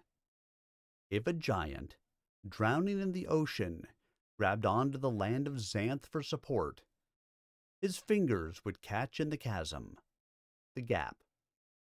Maybe that was the purpose of the gap. Did the tiny inhabitants of this isolated rock resent the crevice that Bink's giant fingers had found? Did they have forget spells to remove it from their awareness? There was a distant flash of lightning. Bink saw the somber mass of ragged stone. No miniature people on it. But there was a glint, as of light reflecting from a knob in the water. He stared at it, but the lightning was long since gone, and he was squinting at the mere memory, trying to make out the surrounding shape, for it had been a highlight from something larger. Lightning flashed again, closer. Bink saw briefly, but clearly. It was a toothy reptilian creature. The highlight had been from its malignant eye. "A sea monster!" he cried, terrified. Fanchon labored at an oar, finally extricating it from its lock. She aimed it at the monster and shoved. Funk! The end of the oar struck the armored green snout. The creature backed off. "We've got to get away from here," Bink cried. But as he spoke, another wave broke over them. The boat was lifted and wrenched away from his feet. He put one arm around Fanchon's skinny waist and hung on. It seemed the fingers of his other hand would break, but they remained wedged in the crevice, and he held his position. In the next trough, the lightning showed small sail-like projections moving in the water. What were they? Then another monster broke water right beside him. He saw it in the phosphorescence that the complete darkness had attuned his eyes to. It seemed to have a single broad eye across its face, and a round, truncated snout. Huge wattles were at its sides. Bink was transfixed by terror, though he knew that most of the details were really from his imagination. He could only stare at the thing as the lightning permitted. And the lightning confirmed his imagination. It was a hideous monster. Bink struggled with his terror to form some plan of defense. One hand clung to the rock, the other held Fanchon. He could not act, but maybe Fanchon could. "Your oar!" he gasped. The monster acted first. It put its hands to its face and lifted the face away. Underneath was the face of evil magician Trent. "You fools have caused me enough trouble. Give me the elixir, and I'll have the ship throw us a line." Bink hesitated. He was bone-weary and cold, and knew he could not hold out much longer against storm and current. It was death to stay here. "There's a crocodile sniffing around," Trent continued, "and several sharks. Those are just as deadly as the mythical monsters you are familiar with. I have repellent, but the current is carrying it away as rapidly as it diffuses into the water, so it's not much help. On top of that, sometimes whirlpools develop around these rocks, especially during storms. We need help now, and I alone can summon it. Give me that vial." "Never!" Fanchon cried. She dived into the black waters. Trent snapped the mask back over his face and dived after her. As he moved, Bink saw that the magician was naked, except for his long sword strapped to a harness. Bink dived after him, not even thinking of what he was doing. They met in a tangle underwater. In the dark and bubbly swirl, there was nothing but mutual mischief. Bink tried to swim to the surface, uncertain as to what foolishness had prompted him to dive here, but sure that he could only drown himself. But someone had a death grip on him.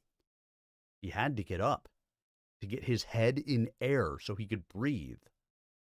The water had hold of them all, carrying them around and around. It was a whirlpool, an inanimate funnel monster. It sucked them down, spinning into the depth of its maw.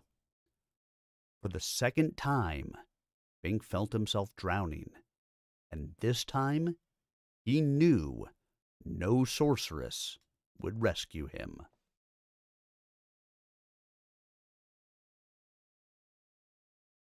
And there we go. the end of chapter 10. The end of the book, everybody dies, series over, Xanth is no more. Is that about right? Does that sound right, guys? I don't know. I don't think that sounds right. Super Tim? I typed it in chat, but hello. Yeah. But hello.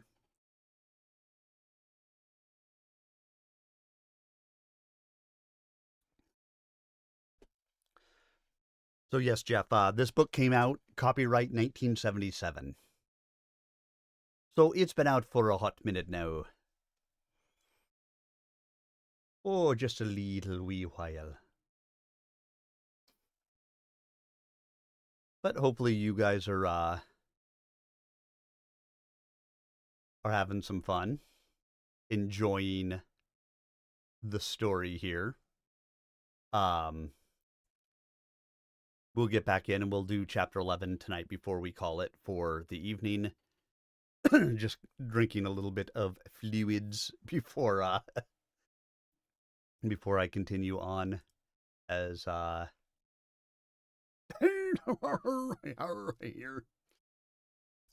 Exactly. Yeah, you know what? Honestly, the Xanth books are fun by and large. The puns that go along with some of them, um, are great. The imagination that goes into a lot of them are really good. Again, some of the things within it are kind of dated. But it is what it is for what it is. But again, by and large, the books are enjoyable. They're a good read. They're not too complex and complicated or anything, and so they're enjoyable fantasy. And so, you know what? It's all good. All right, everyone. Last chapter for the evening that we'll do tonight is going to be chapter 11. So we'll get into that right now. Hope you guys are all enjoying. Again, just a reminder, this is streaming on both my YouTube channel, youtube.com/@SirArminius, and my Twitch channel, twitch.tv/SirArminius. The Twitch channel will have ads that will run every 30 minutes that help to support me and Project New Hope. The YouTube channel probably does not have any ads that run on it. But if you would get out there and give subscribes and likes to my stuff on YouTube, it helps me to grow that medium as well. And all of the chapters that I'm doing tonight will be uploaded there before the night is out. So all of the previous chapters are up there, 1 through 8, and then 9, 10, and 11 will all get uploaded there this evening as well. All right, guys, let's start the next chapter. Chapter 11. Bink woke with his face in sand. Around him lay the inert tentacles of a green monster. He groaned and sat up. "Bink!" Fanchon cried gladly, coming across the beach to him. "I thought it was night," he said. "You've been unconscious.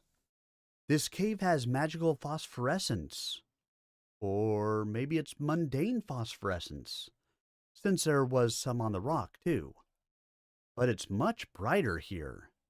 Trent pumped the water out of you. I was afraid." "What's this?" Bink asked, staring at a green tentacle.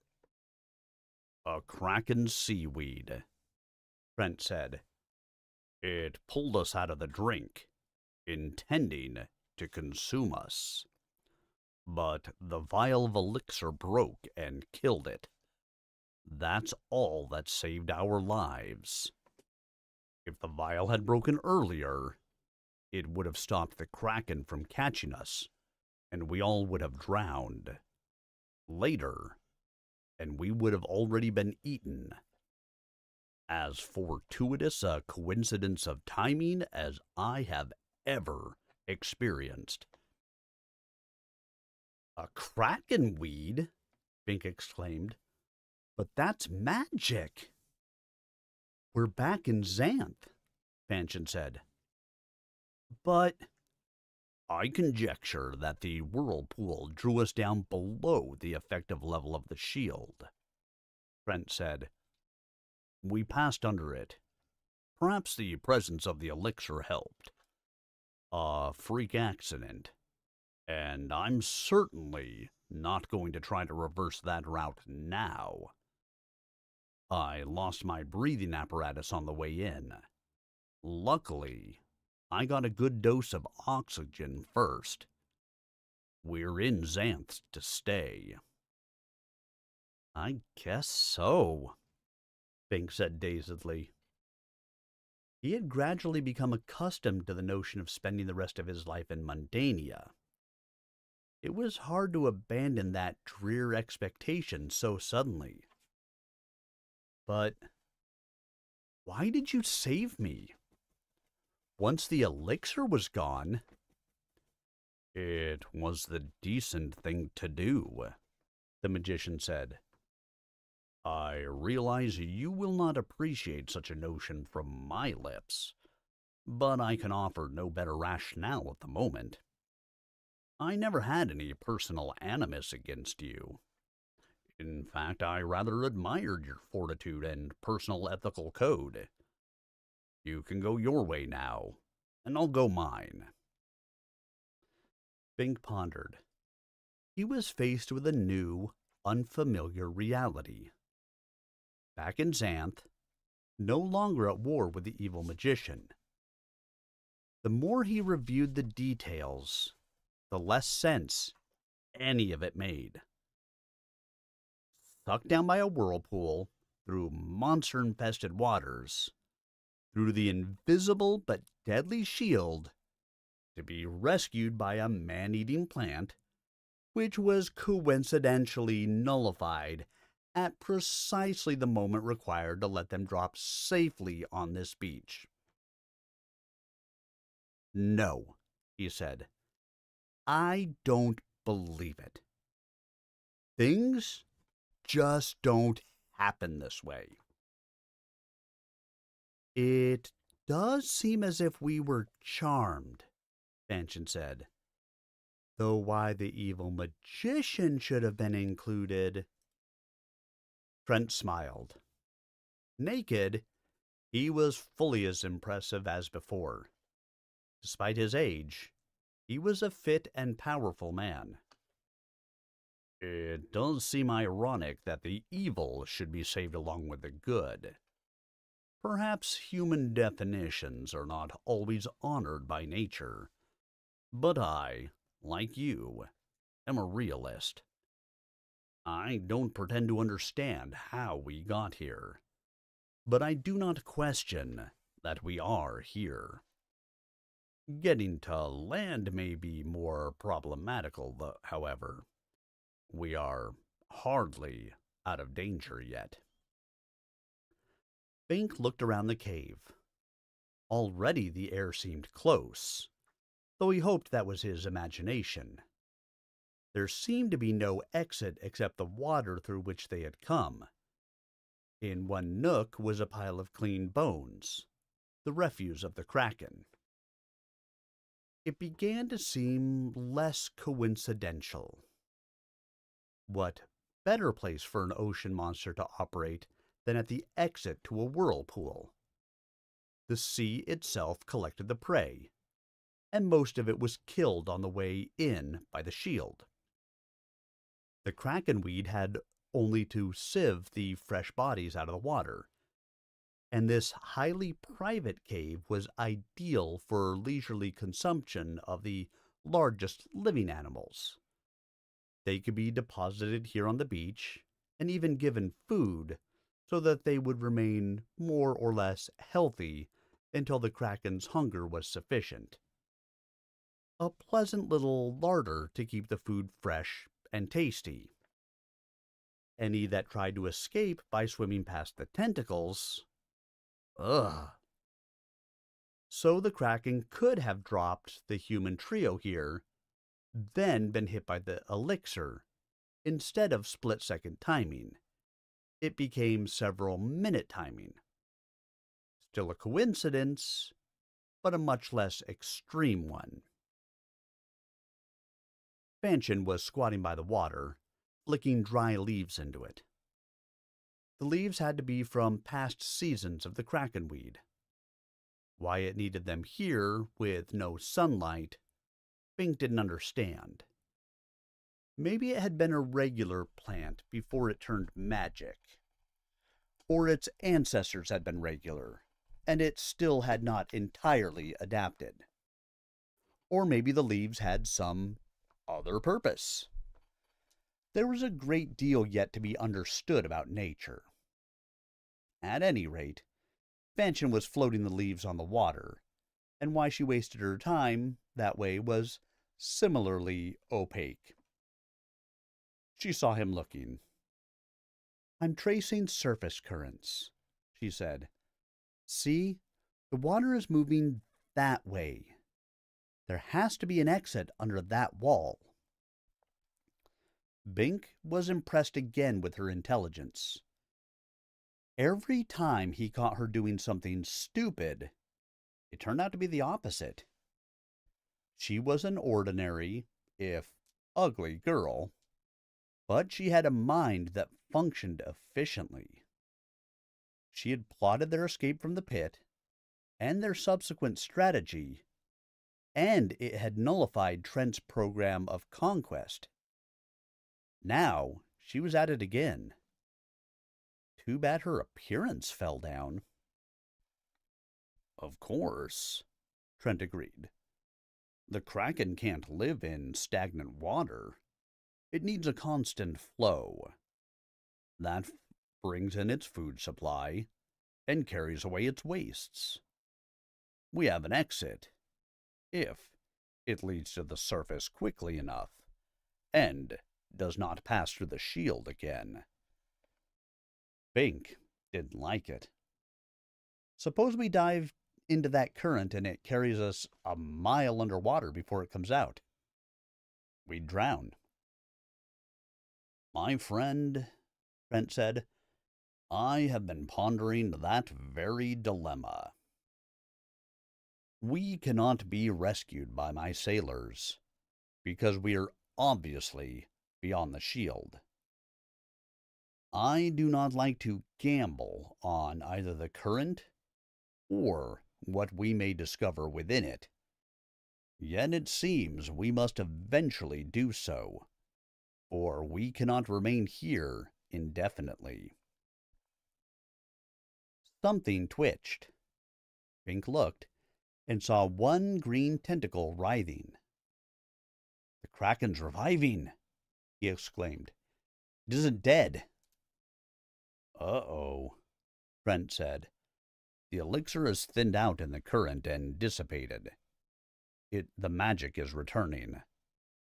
I had thought that concentration would be fatal to a magic creature, but apparently not." Fanchon watched the tentacles. Now others were quivering. "I think we'd better get out of here," she said. "Soon." "But we don't dare plunge into the water without knowing where it goes," Bink objected. "We must be well below the surface. I'd rather stay here and fight than drown." "I propose we declare a truce between us until we get free. The elixir is gone, and we cannot go back the way we came from Mundania. We shall probably have to cooperate to get out of here, and in the present situation, we really have no quarrel." Fanchon didn't trust him.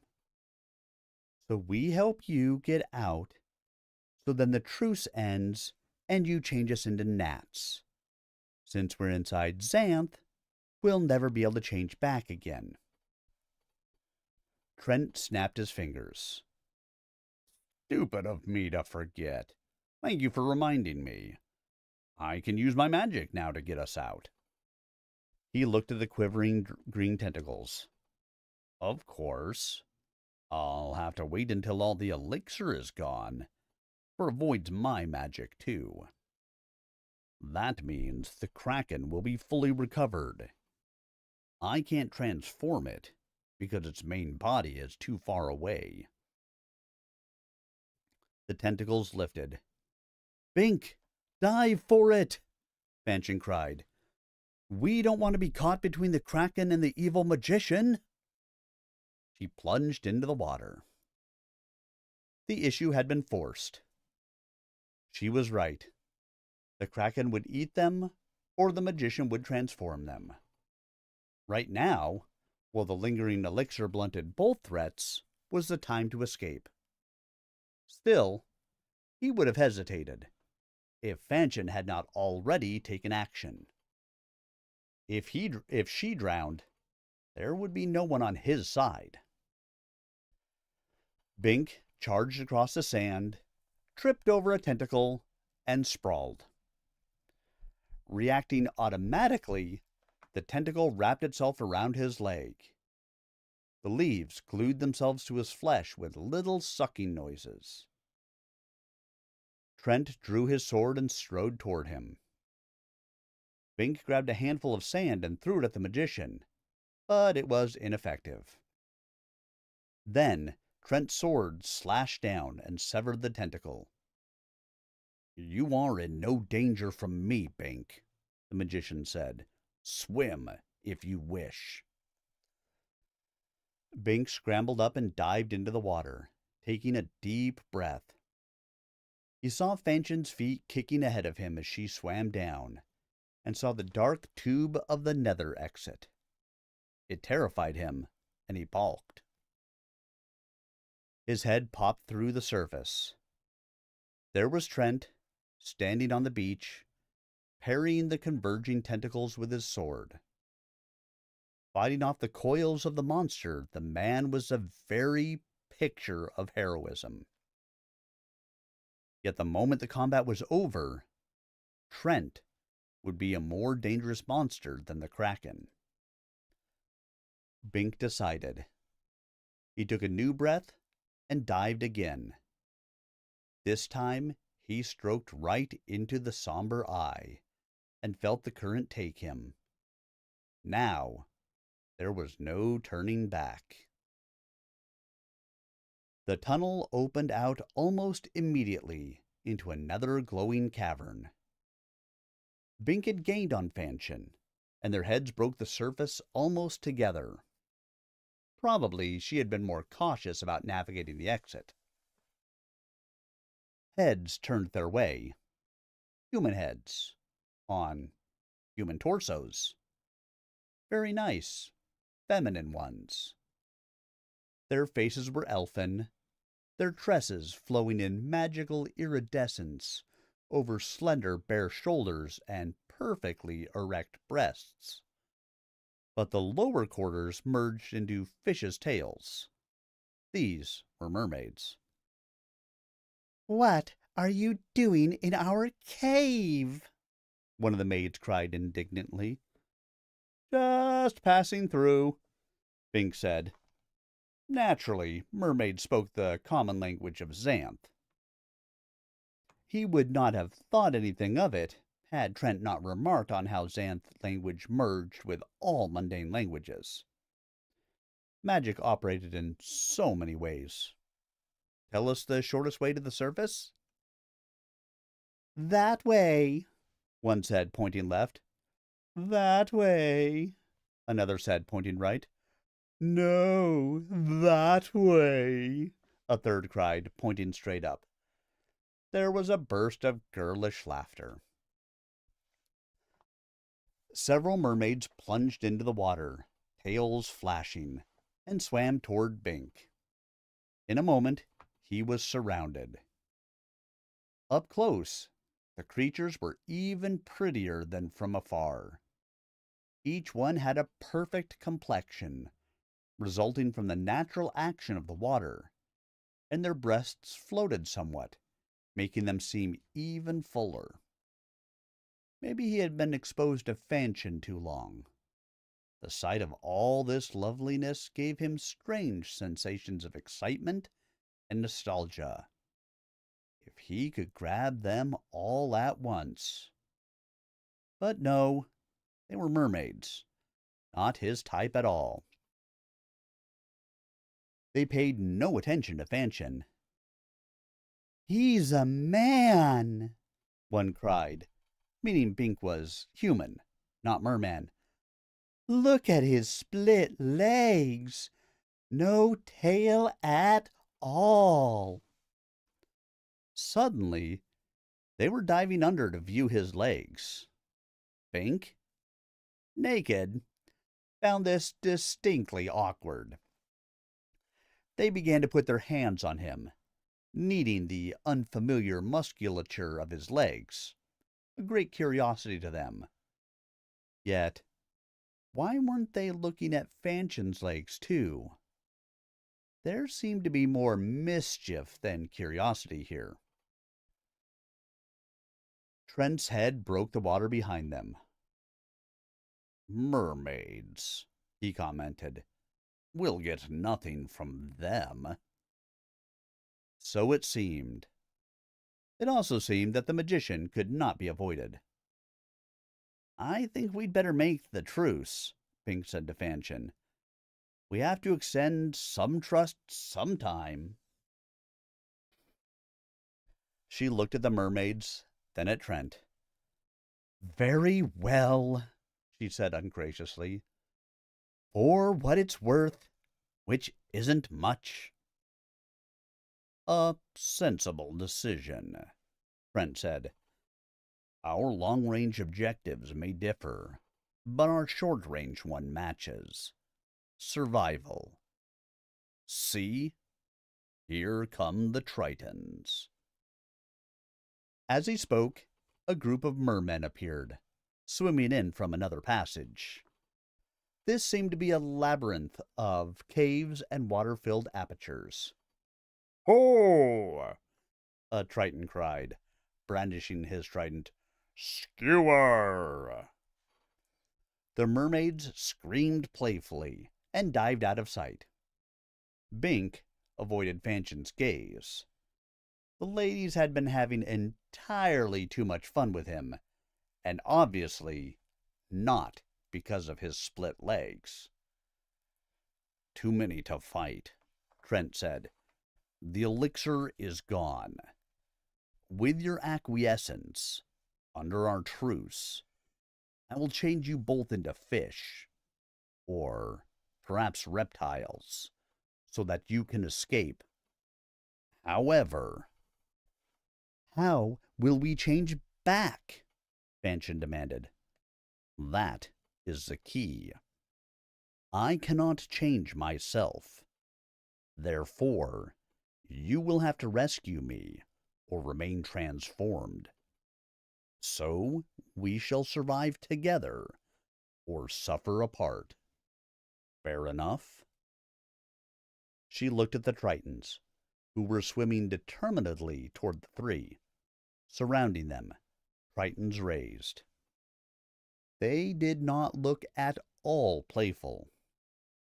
This was obviously a gang of bullies, showing off for the applauding spectators, the mermaids, who had now reappeared on shore, taking time to put on a flashy show. Why not change them into fish?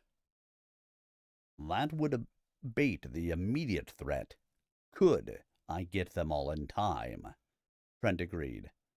But it would still not free us from the cave. I suspect we shall have to resort to magic on ourselves at some point, regardless. And we are intruders in their cave. There is a certain proprietary ethic. All right, she cried, as the Triton heaved his three-pointed fork. Do it your way. Suddenly, she was a monster, one of the worst Bink had seen. She had a huge greenish sheath around her torso, from which arms, legs, head, and tail projected. Her feet were webbed, and her head was like that of a serpent. The Triton's fork struck the Fanshin monster's shell and bounced off. Suddenly, Bink saw the sense of this transformation. This monster was invulnerable. Sea turtle, Trent murmured. Mundane. Harmless, normally. But the merfolk don't know that. I've made a study of non-magical creatures, and have developed much respect for them. Oops. Another trident was flying. Then Bink was also a sea turtle. Suddenly, he was completely comfortable in the water, and he had no fear of the pronged spears. If one came at his face, he would simply pull in his head. It would not retract all the way, but the armor of the shell around it would intercept almost anything. Something tugged at his carapace. Bink started to dive, trying to dislodge it, then realized, in his reptilian brain, that this was something that had to be tolerated. Not a friend, but an ally, for now. So he dived, but allowed the dragging weight to persist. Bink stroked slowly but powerfully for the underwater passage. The other turtle had already entered it. Bink didn't worry about air. He knew he could hold his breath for as long as it took. It did not take long. This passage slanted up to the surface. Bink could see the moon as he broke through. The storm had abated. Abruptly, he was human again, and swimming was harder. "Why did you change me back?" he asked. "We weren't ashore yet." When you were a turtle, you have the brain of a turtle, and the instincts of a turtle, Trent explained. Otherwise, you would not be able to survive as a turtle. Too long, and you might forget you ever were a man. If you headed out to sea, I might not be able to catch you, and so would never be able to change you back. Justin Tree retained his human mind, Bink pointed out. Justin Tree? One of the men you changed into trees in the North Village. His talent was throwing his voice. Oh, I remember now. He was a special case. I made him into a sapient tree. Really a man in tree form, not a true tree. I can do that when I put my mind to it. For a tree it can work. But a turtle needs turtle reflexes to deal with the ocean. Bink didn't follow all that, but he didn't care to debate it. Obviously, cases differed. Then Fanshin reappeared in human form. "Well, you honored the truce," she said grudgingly. "I didn't really think you would." "Reality must intrude sometime," Trent said. "What do you mean by that?" she demanded. "I said we're not out of danger yet. I believe that is a sea serpent on its way." Bink saw the huge head, and there was no question. The monster had seen them. It was big. The head was a yard across. "Maybe the rocks!" Bink cried, orienting on the outcropping that marked the exit from the Triton's cave. "That thing's a huge, long snake," Fanshin said. It could reach right down into the cave or coil right around the rocks. We can't escape it in this form. I could change you into poisonous jellyfish that the serpent would not eat, Trent said. But you might get lost in the shuffle. It also may not be wise to be transformed more than once a day. I've not been able to verify this during my exile for obvious reasons, but I am concerned that your systems may suffer a shock each time. Besides which, the monster could still eat you, Fanchon said. You have a quick mind, Trent agreed equably. Therefore, I shall have to do something I dislike. Transform the monster. You don't want to transform the sea serpent? Bink asked, surprised. The thing was now quite close, its small red eyes fixed on the prey. Saliva dripped from its giant teeth. It is merely an innocent creature going about its business, Trent said. We should not enter its waters if we do not wish to participate in its mode of existence. There is a balance of nature, whether magical or mundane, that we should hesitate to interfere with. You have a weird sense of humor, Fanchon said sourly. But I never claimed to understand the nuances of evil magic.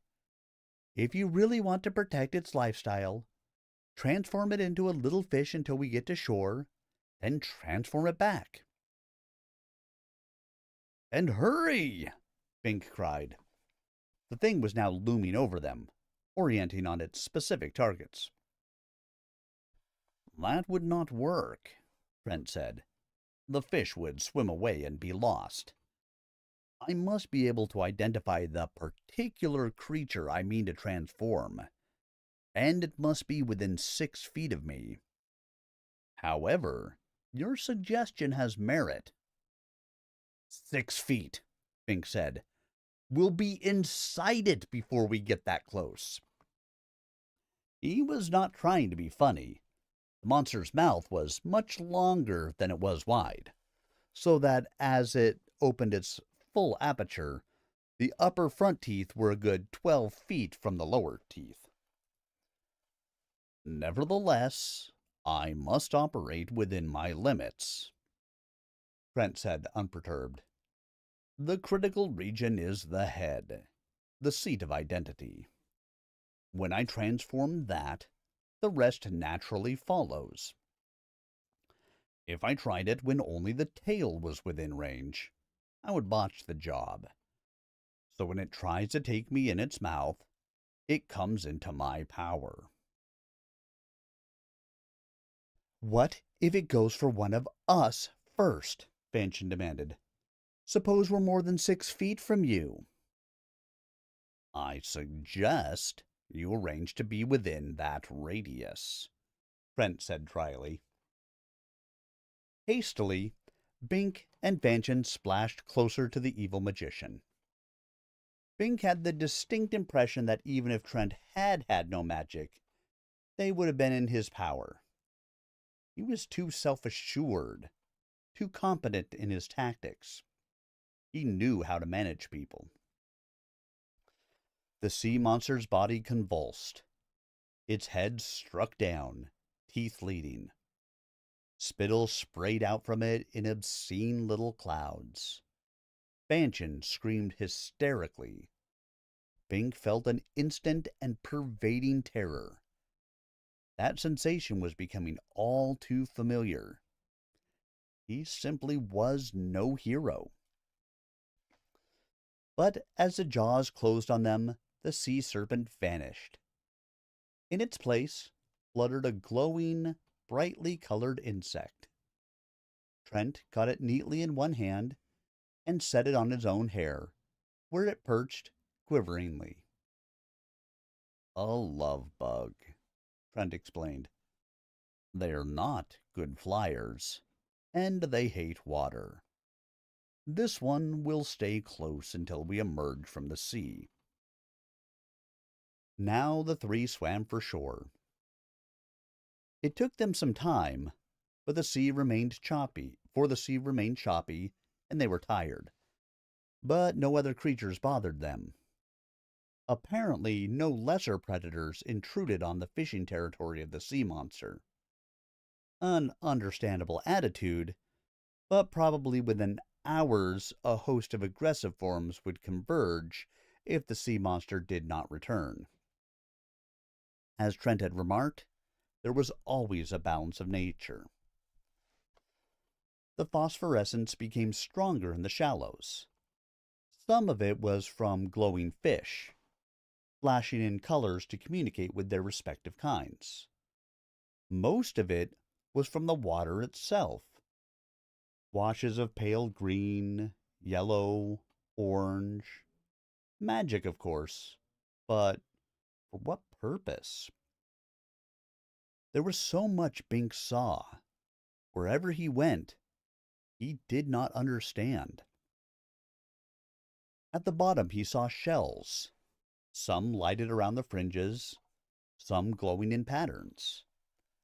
A few vanished as he passed over them. Whether they had become truly invisible or merely doused their lights, he could not tell.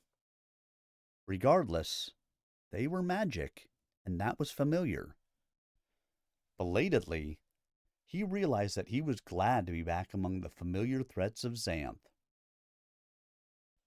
Dawn was coming as they reached the beach. The sun pushed up behind the clouds over the jungle and finally burst through to bounce its shafts off the water. It was a thing of marvelous beauty. Bink clung to that concept because his body was numb with fatigue, his brain locked onto the torture of moving limbs, over and over, on and on. At last he crawled upon the beach. Fanchon crawled beside him. "Don't stop yet," she said. "We must seek cover, lest other monsters come from the beach or jungle." But Trent stood knee-deep in the surf, his sword dangling from his handsome body. He was obviously not as tired as they were. "Return, friend," he said, flicking something into the sea. The sea monster reappeared, its serpentine convolutions much more impressive in the shallow water. Trent had to lift his feet and splash back out of the way, lest he be crushed by a hugely swinging coil. But the monster was not looking for trouble now. It was extremely disgruntled.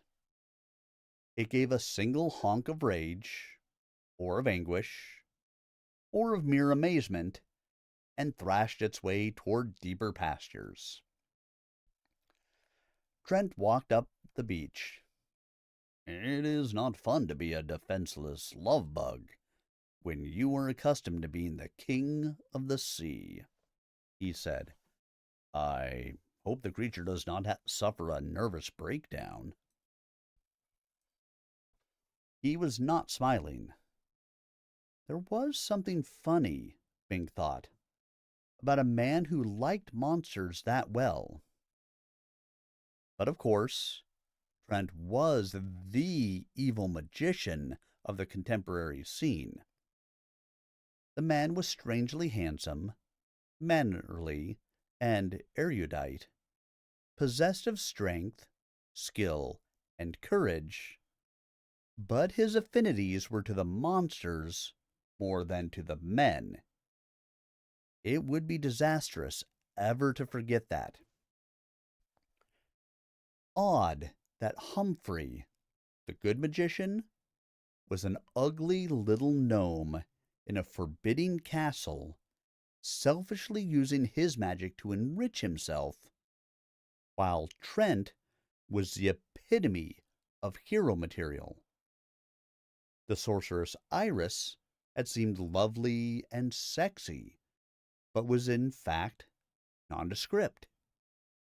Humphrey's good qualities were manifest in his actions, once a person really got to know him. But Trent, so far, had seemed good in both appearance and deed, at least on the purely personal level.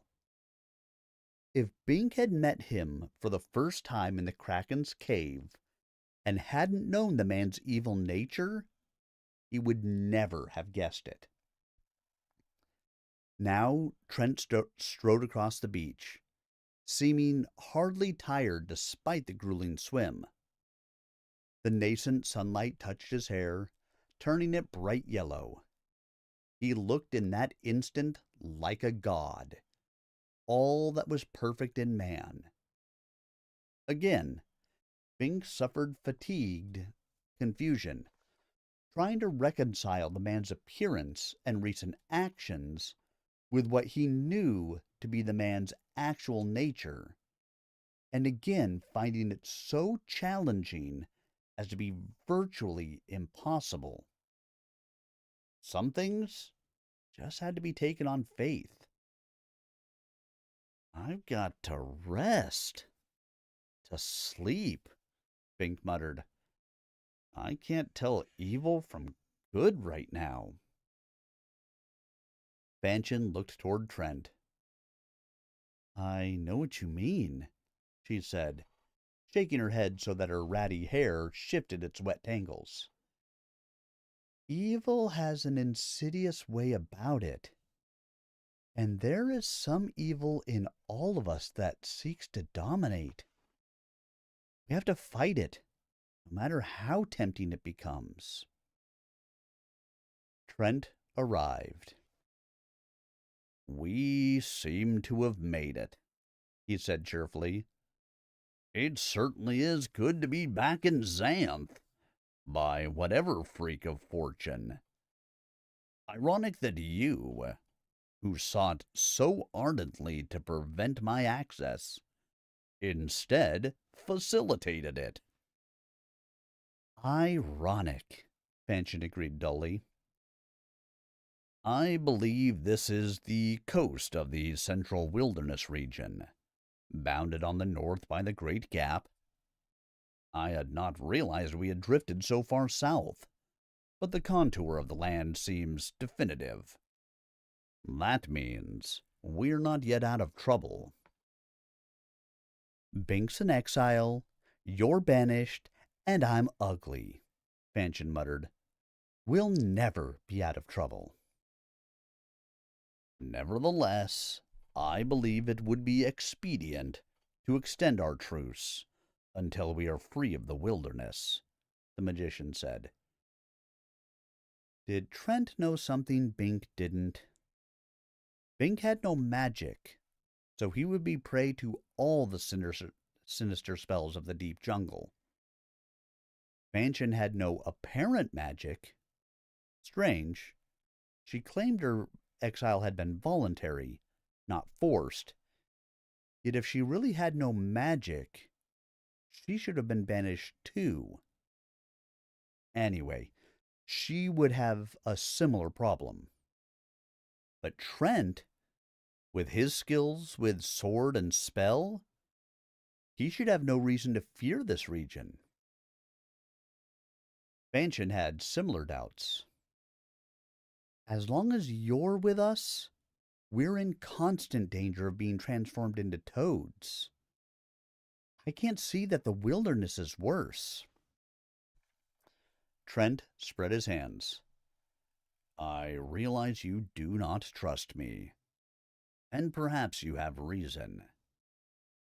I believe your security and mine would be enhanced if we cooperated a little longer. But I shall not force my company on you." He walked south along the beach. "He knows something," Bink said. "He must be leaving us to die, so he can be rid of us without breaking his word." Why should he care about his word? Fanchon asked. That would imply he is a man of honor. Bink had no answer. He crawled to the shade and concealment of the nearest tree and collapsed in the downy sward. He had been unconscious during part of the last night, but that was not the same as sleep. He needed genuine rest. When he woke, it was high noon, and he was fixed in place. There was no pain, only some itching, but he couldn't lift his head or hands. They were fastened to the ground by myriad threads, as if the very lawn had... Oh, no! In the numbness of fatigue, he had been so careless as to lie in a bed of carnivorous grass. The root blades had grown up into his body, infiltrating it so slowly and subtly that it had not disturbed his sleep. And now he was caught. Once he had happened on a patch of the stuff near the North Village with an animal skeleton on it. The grass had consumed all the flesh. He had wondered how any creature could have been so stupid as to be trapped by such a thing. Now he knew. He was still breathing, therefore he could still yell. He did so with a certain gusto. Help! There was no response. Fanchon! He cried. I'm tied down. The grass is eating me up. Actually, that was an exaggeration. He was not hurt, merely bound to the ground. But the tendrils continued to grow into him, and soon they would start to feed, drawing the life proteins from his flesh. Still nothing. He realized she would not or could not help him. Probably something had put a sleep spell on her. It was obvious in retrospect that there were plenty of deadly threats right here at the edge of the beach. She must have fallen into another. She might be dead already. Help! Anyone! He screamed desperately. That was another mistake. All around him, in the forest and along the beach, things were stirring. He had advertised his helplessness, and now they were coming to take advantage of it. Had he struggled with the grass in silence, he might have managed, in time, to work his way free. He had awakened before it was ready for the kill. Luckily. Maybe he had tried to turn over in his sleep, and his body had objected to the resistance strongly enough to throw off the stasis spell the grass was applying.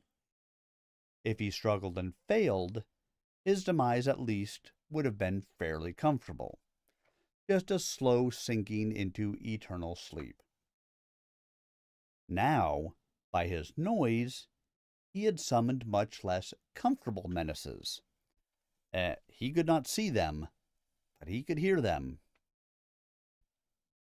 From the nearby tree came a rustle as of meat-eating squirrels. From the beach came a scrape as of hungry acid crabs.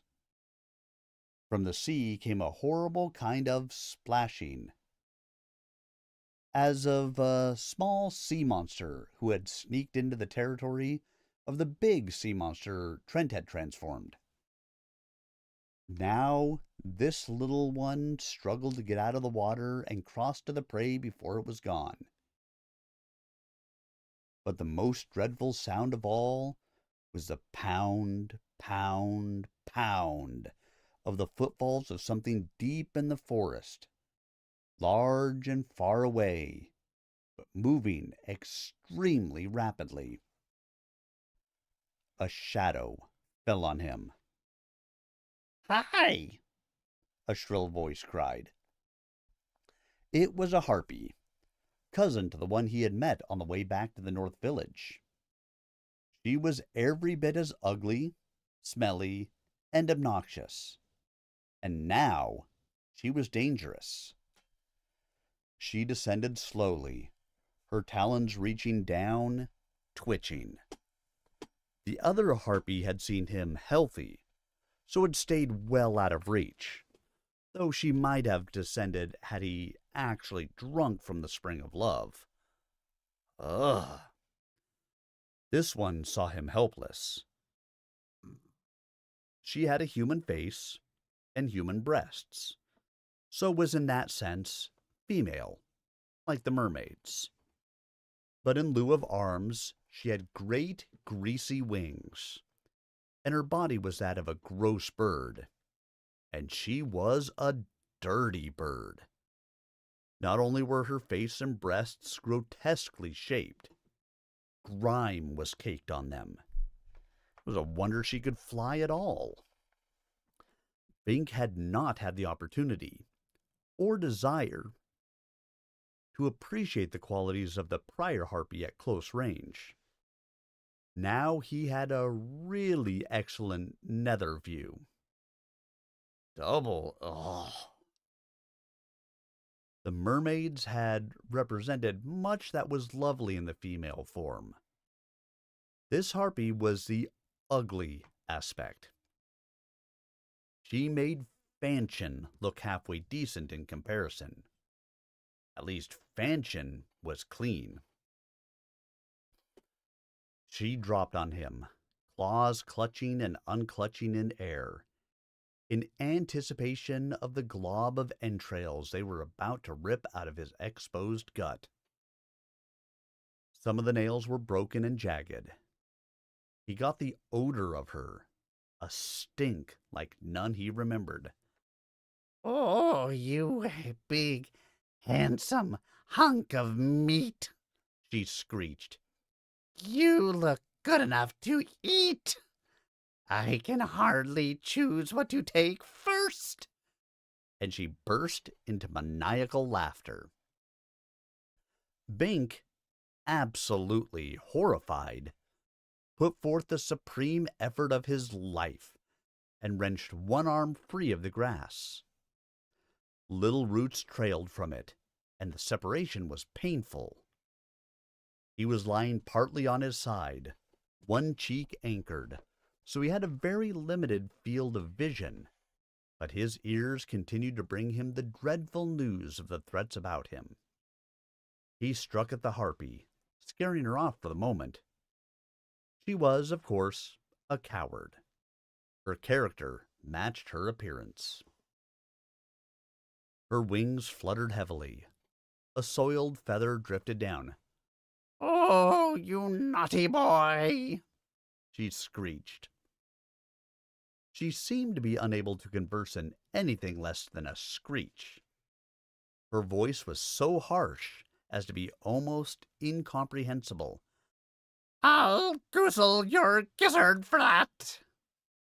And she emitted her horrible cackle again. But now, a shadow fell on Bink, from something he could not see, but the outline was awful.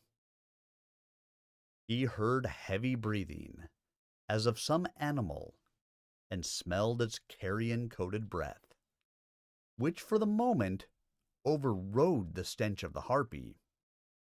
It was the thing from the sea, its feet dragging as it hunched forward. It sniffed him, and the other creatures stopped moving in, afraid to stand up to this predator. All except the harpy. She was ready to heap vilification on anything from the safety of the air. "Get away, Argus," she screeched. "He's mine, all mine, especially his gizzard." And she dropped down again, forgetting Bink's free arm. For once, Bink didn't mind. He could fight off the dirty bird, but this other thing was too much for him. Let her interfere all she wanted.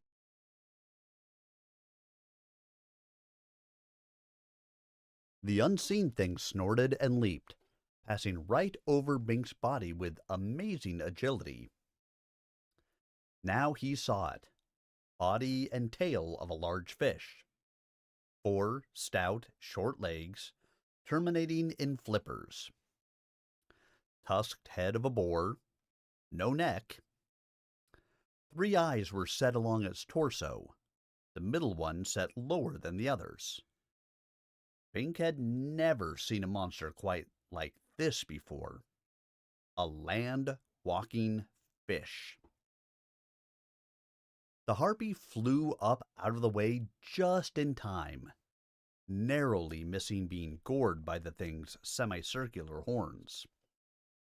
Another stinking feather fell. She screeched some really disgusting insults in her ire, and let fly with a gooey dropping, but the monster ignored her and turned to concentrate on Bink. It opened its mouth, and Bink made a fist to punch it in the snout, or what little good that might do, when abruptly it paused, gazing balefully over Bink's shoulder.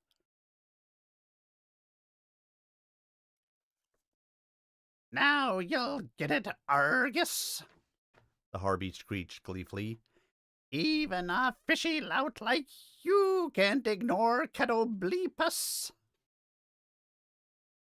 Bink had never heard of either Argus or Catoblepus, but another quake of deep misgiving went through him.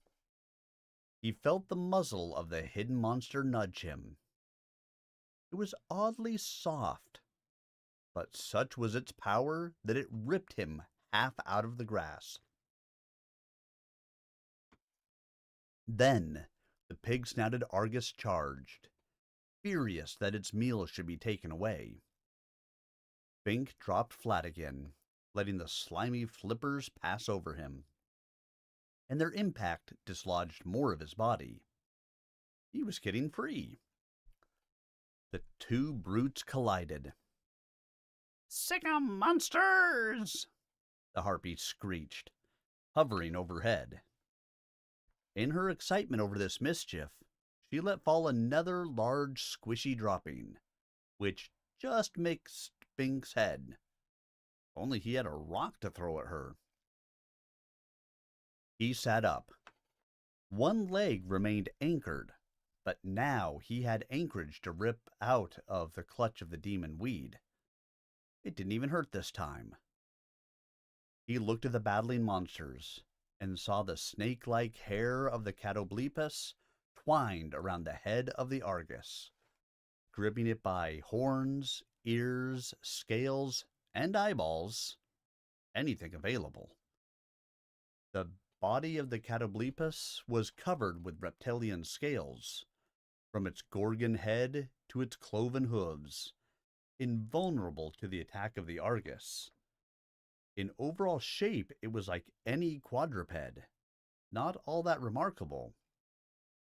But that deadly, writhing, prehensile head hair? What a horror! Had he really wanted to return to Magic Xanth? Had he so conveniently forgotten its uglier aspect? Magic had as much evil as good. Maybe Mundania would really have been better. Fools! The harpy cried, seeing Bink loose. He's getting away! But the monsters were now enmeshed in their own struggle, and paid her no attention. No doubt the winner would feast on the loser, and Bink would be superfluous. She darted down at Bink, forgetting all caution, but he was on his feet now, and able to fight. He reached up and caught her by one wing, trying to get his hands around her scrawny throat. He would gladly have strangled her, in a sense, strangling all the meanness of Xanth. But she squawked and fluttered so violently that all he got was a handful of gummy feathers. Bink took advantage of his luck and ran away from the fray. The harpy fluttered after him for a moment, screeching such hideously foul insults that his ears burned, but soon gave up. She had no chance of overcoming him by herself. Harpies were basically carrion feeders and thieves, not hunters. It was their fashion to snatch food from the mouths of others. There was now no sign of the other creatures that had rustled and scraped toward him. They, too, were predators only of the helpless. Where was Fanchon? Why hadn't she come to help him? She surely must have heard his cries for help. If she still lived. There was no way she could have been unaware of the recent fracas. So this must mean... No, she had to be somewhere. Maybe down by the sea, catching fish, out of hearing. She had been invaluable during the past 2 days, and unswervingly loyal to the welfare of Xanth. Without her, he would never have escaped the power of the evil magician.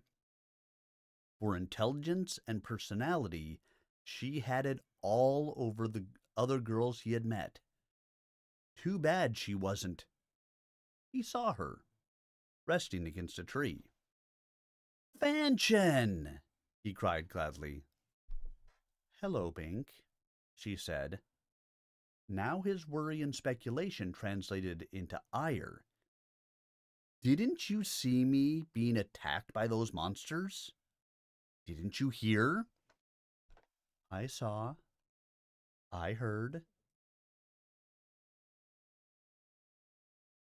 Bink was baffled and resentful. "Why didn't you help me? You could at least have grabbed a stick or thrown rocks. I was almost eaten alive." "I'm sorry," she said. He took another step toward her. "You're sorry? You just rested here doing nothing and—" He cut off, losing the words to continue. "Maybe if you move me from the tree," she said. "I'll dump you in the sea," he said. He strode up to her, leaned over to grab her roughly by the arm, and felt a sudden wash of weakness. Now he understood. The tree had put a lethargy spell on her, and was starting in on him. As with the carnivorous grass, it took time to take full effect. She must have settled here to sleep, as careless in her fatigue as he had been in his, and was now far gone. There was no actual discomfort to alert potential prey, just a slow, insidious draining of vitality, of strength and will, until it all was gone. Very similar to the grass, actually, only this was less tangible. He fought it off. He squatted beside her, sliding his arms under her back and legs. He really wasn't too weak yet, if he acted fast. He started to lift her, and discovered that his squatting posture had given him a false sense of well-being. He could not raise her up. In fact, he wasn't sure he could stand alone. He just wanted to lie down and rest a moment. No, that would be the end. He dared not yield to it. "Sorry I yelled at you," he said. "I didn't realize what you were in." "That's all right, Bink. Take it easy." She closed her eyes. He let go of her and backed away on his hands and knees. "Goodbye," she said listlessly, reopening one eye. She was almost done for. He took hold of her feet and pulled.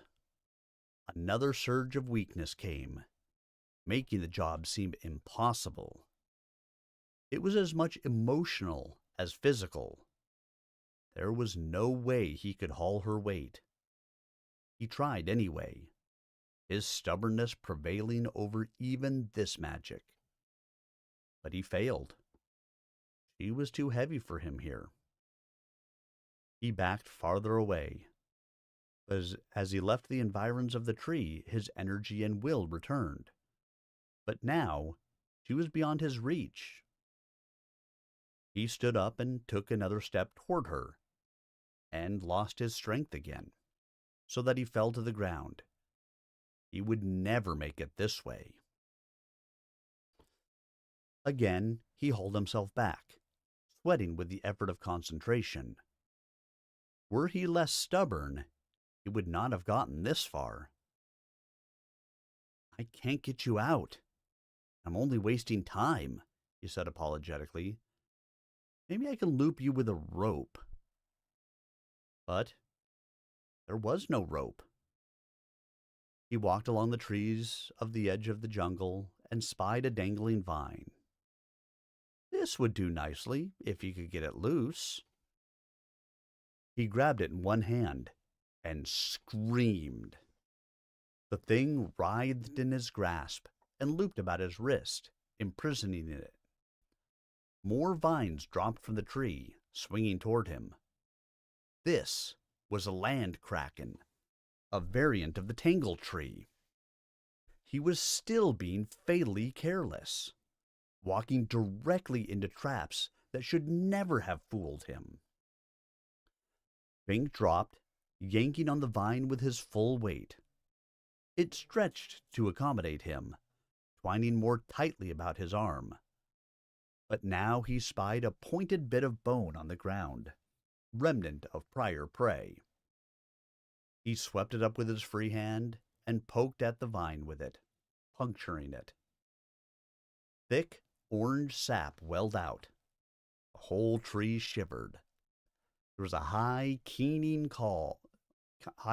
of pain. Reluctantly, the vine loosened, and he drew his arm free. Another close call. He ran on down the beach, searching for whatever would help him. Maybe a sharp-edged stone to cut off a vine. No, the other vines would get him.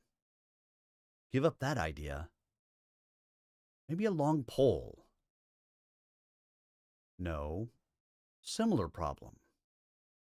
This peaceful-seeming beach was a morass of danger, really coming alive.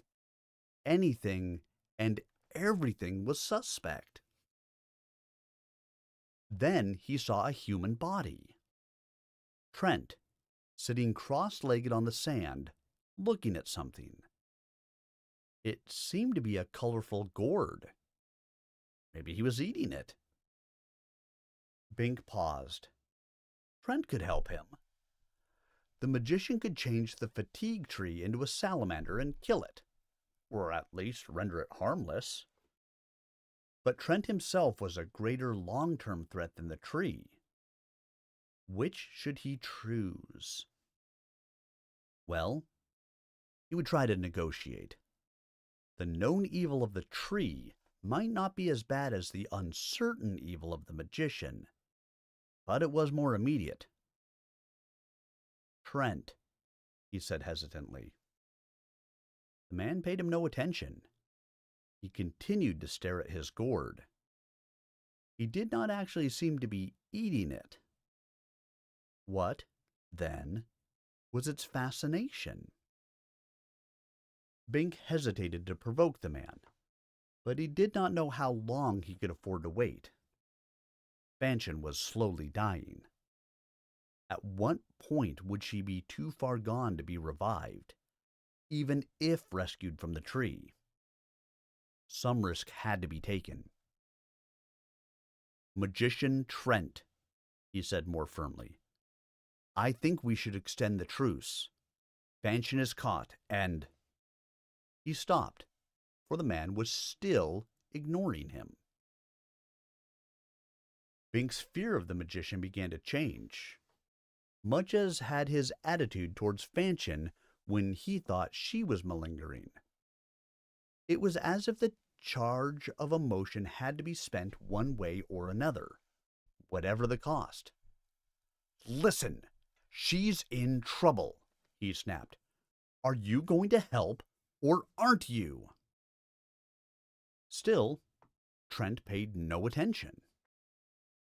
Bink, still weary from the rigors of the night and unnerved by his recent experiences, suffered a lapse of sanity.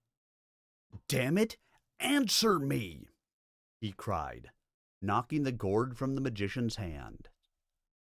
The thing flew 6 feet, landing in the sand and rolling. Trent looked up.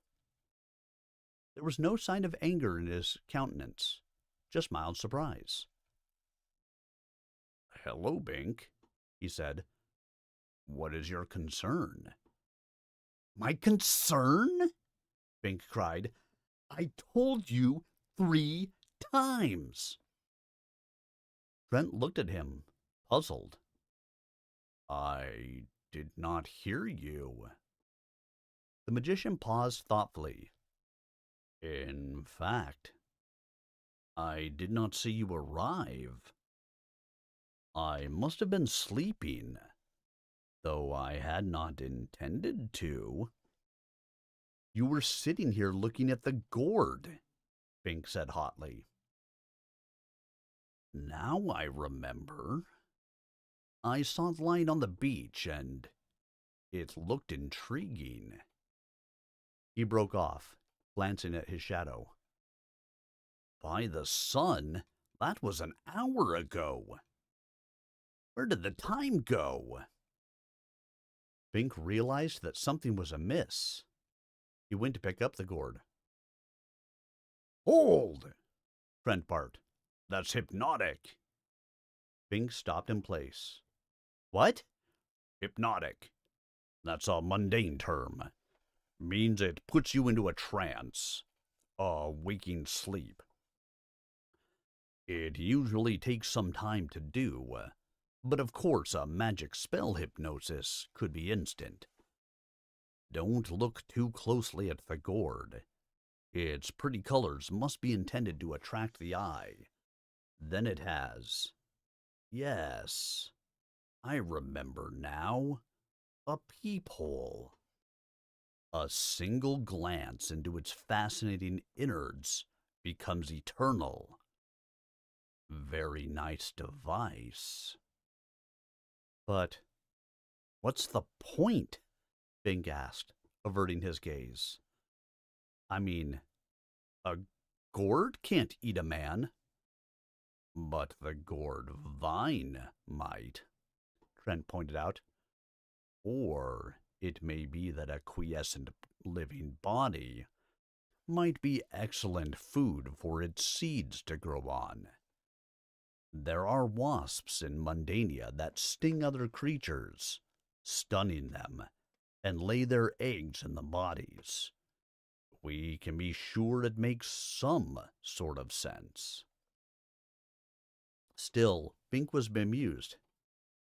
How is it that you, a magician... Magicians are humans too, Bink. We eat, sleep, love, hate, and err. I am as vulnerable to magic as you are. I merely have a more potent weapon with which to protect myself. If I wanted to be entirely secure, I would lock myself within a stone castle like my friend Humphrey. My chances of survival in this wilderness would be greatly enhanced by the presence of 1 or 2 alert, loyal companions. This is why I proposed the extension of our truce, and I still feel it is a good idea.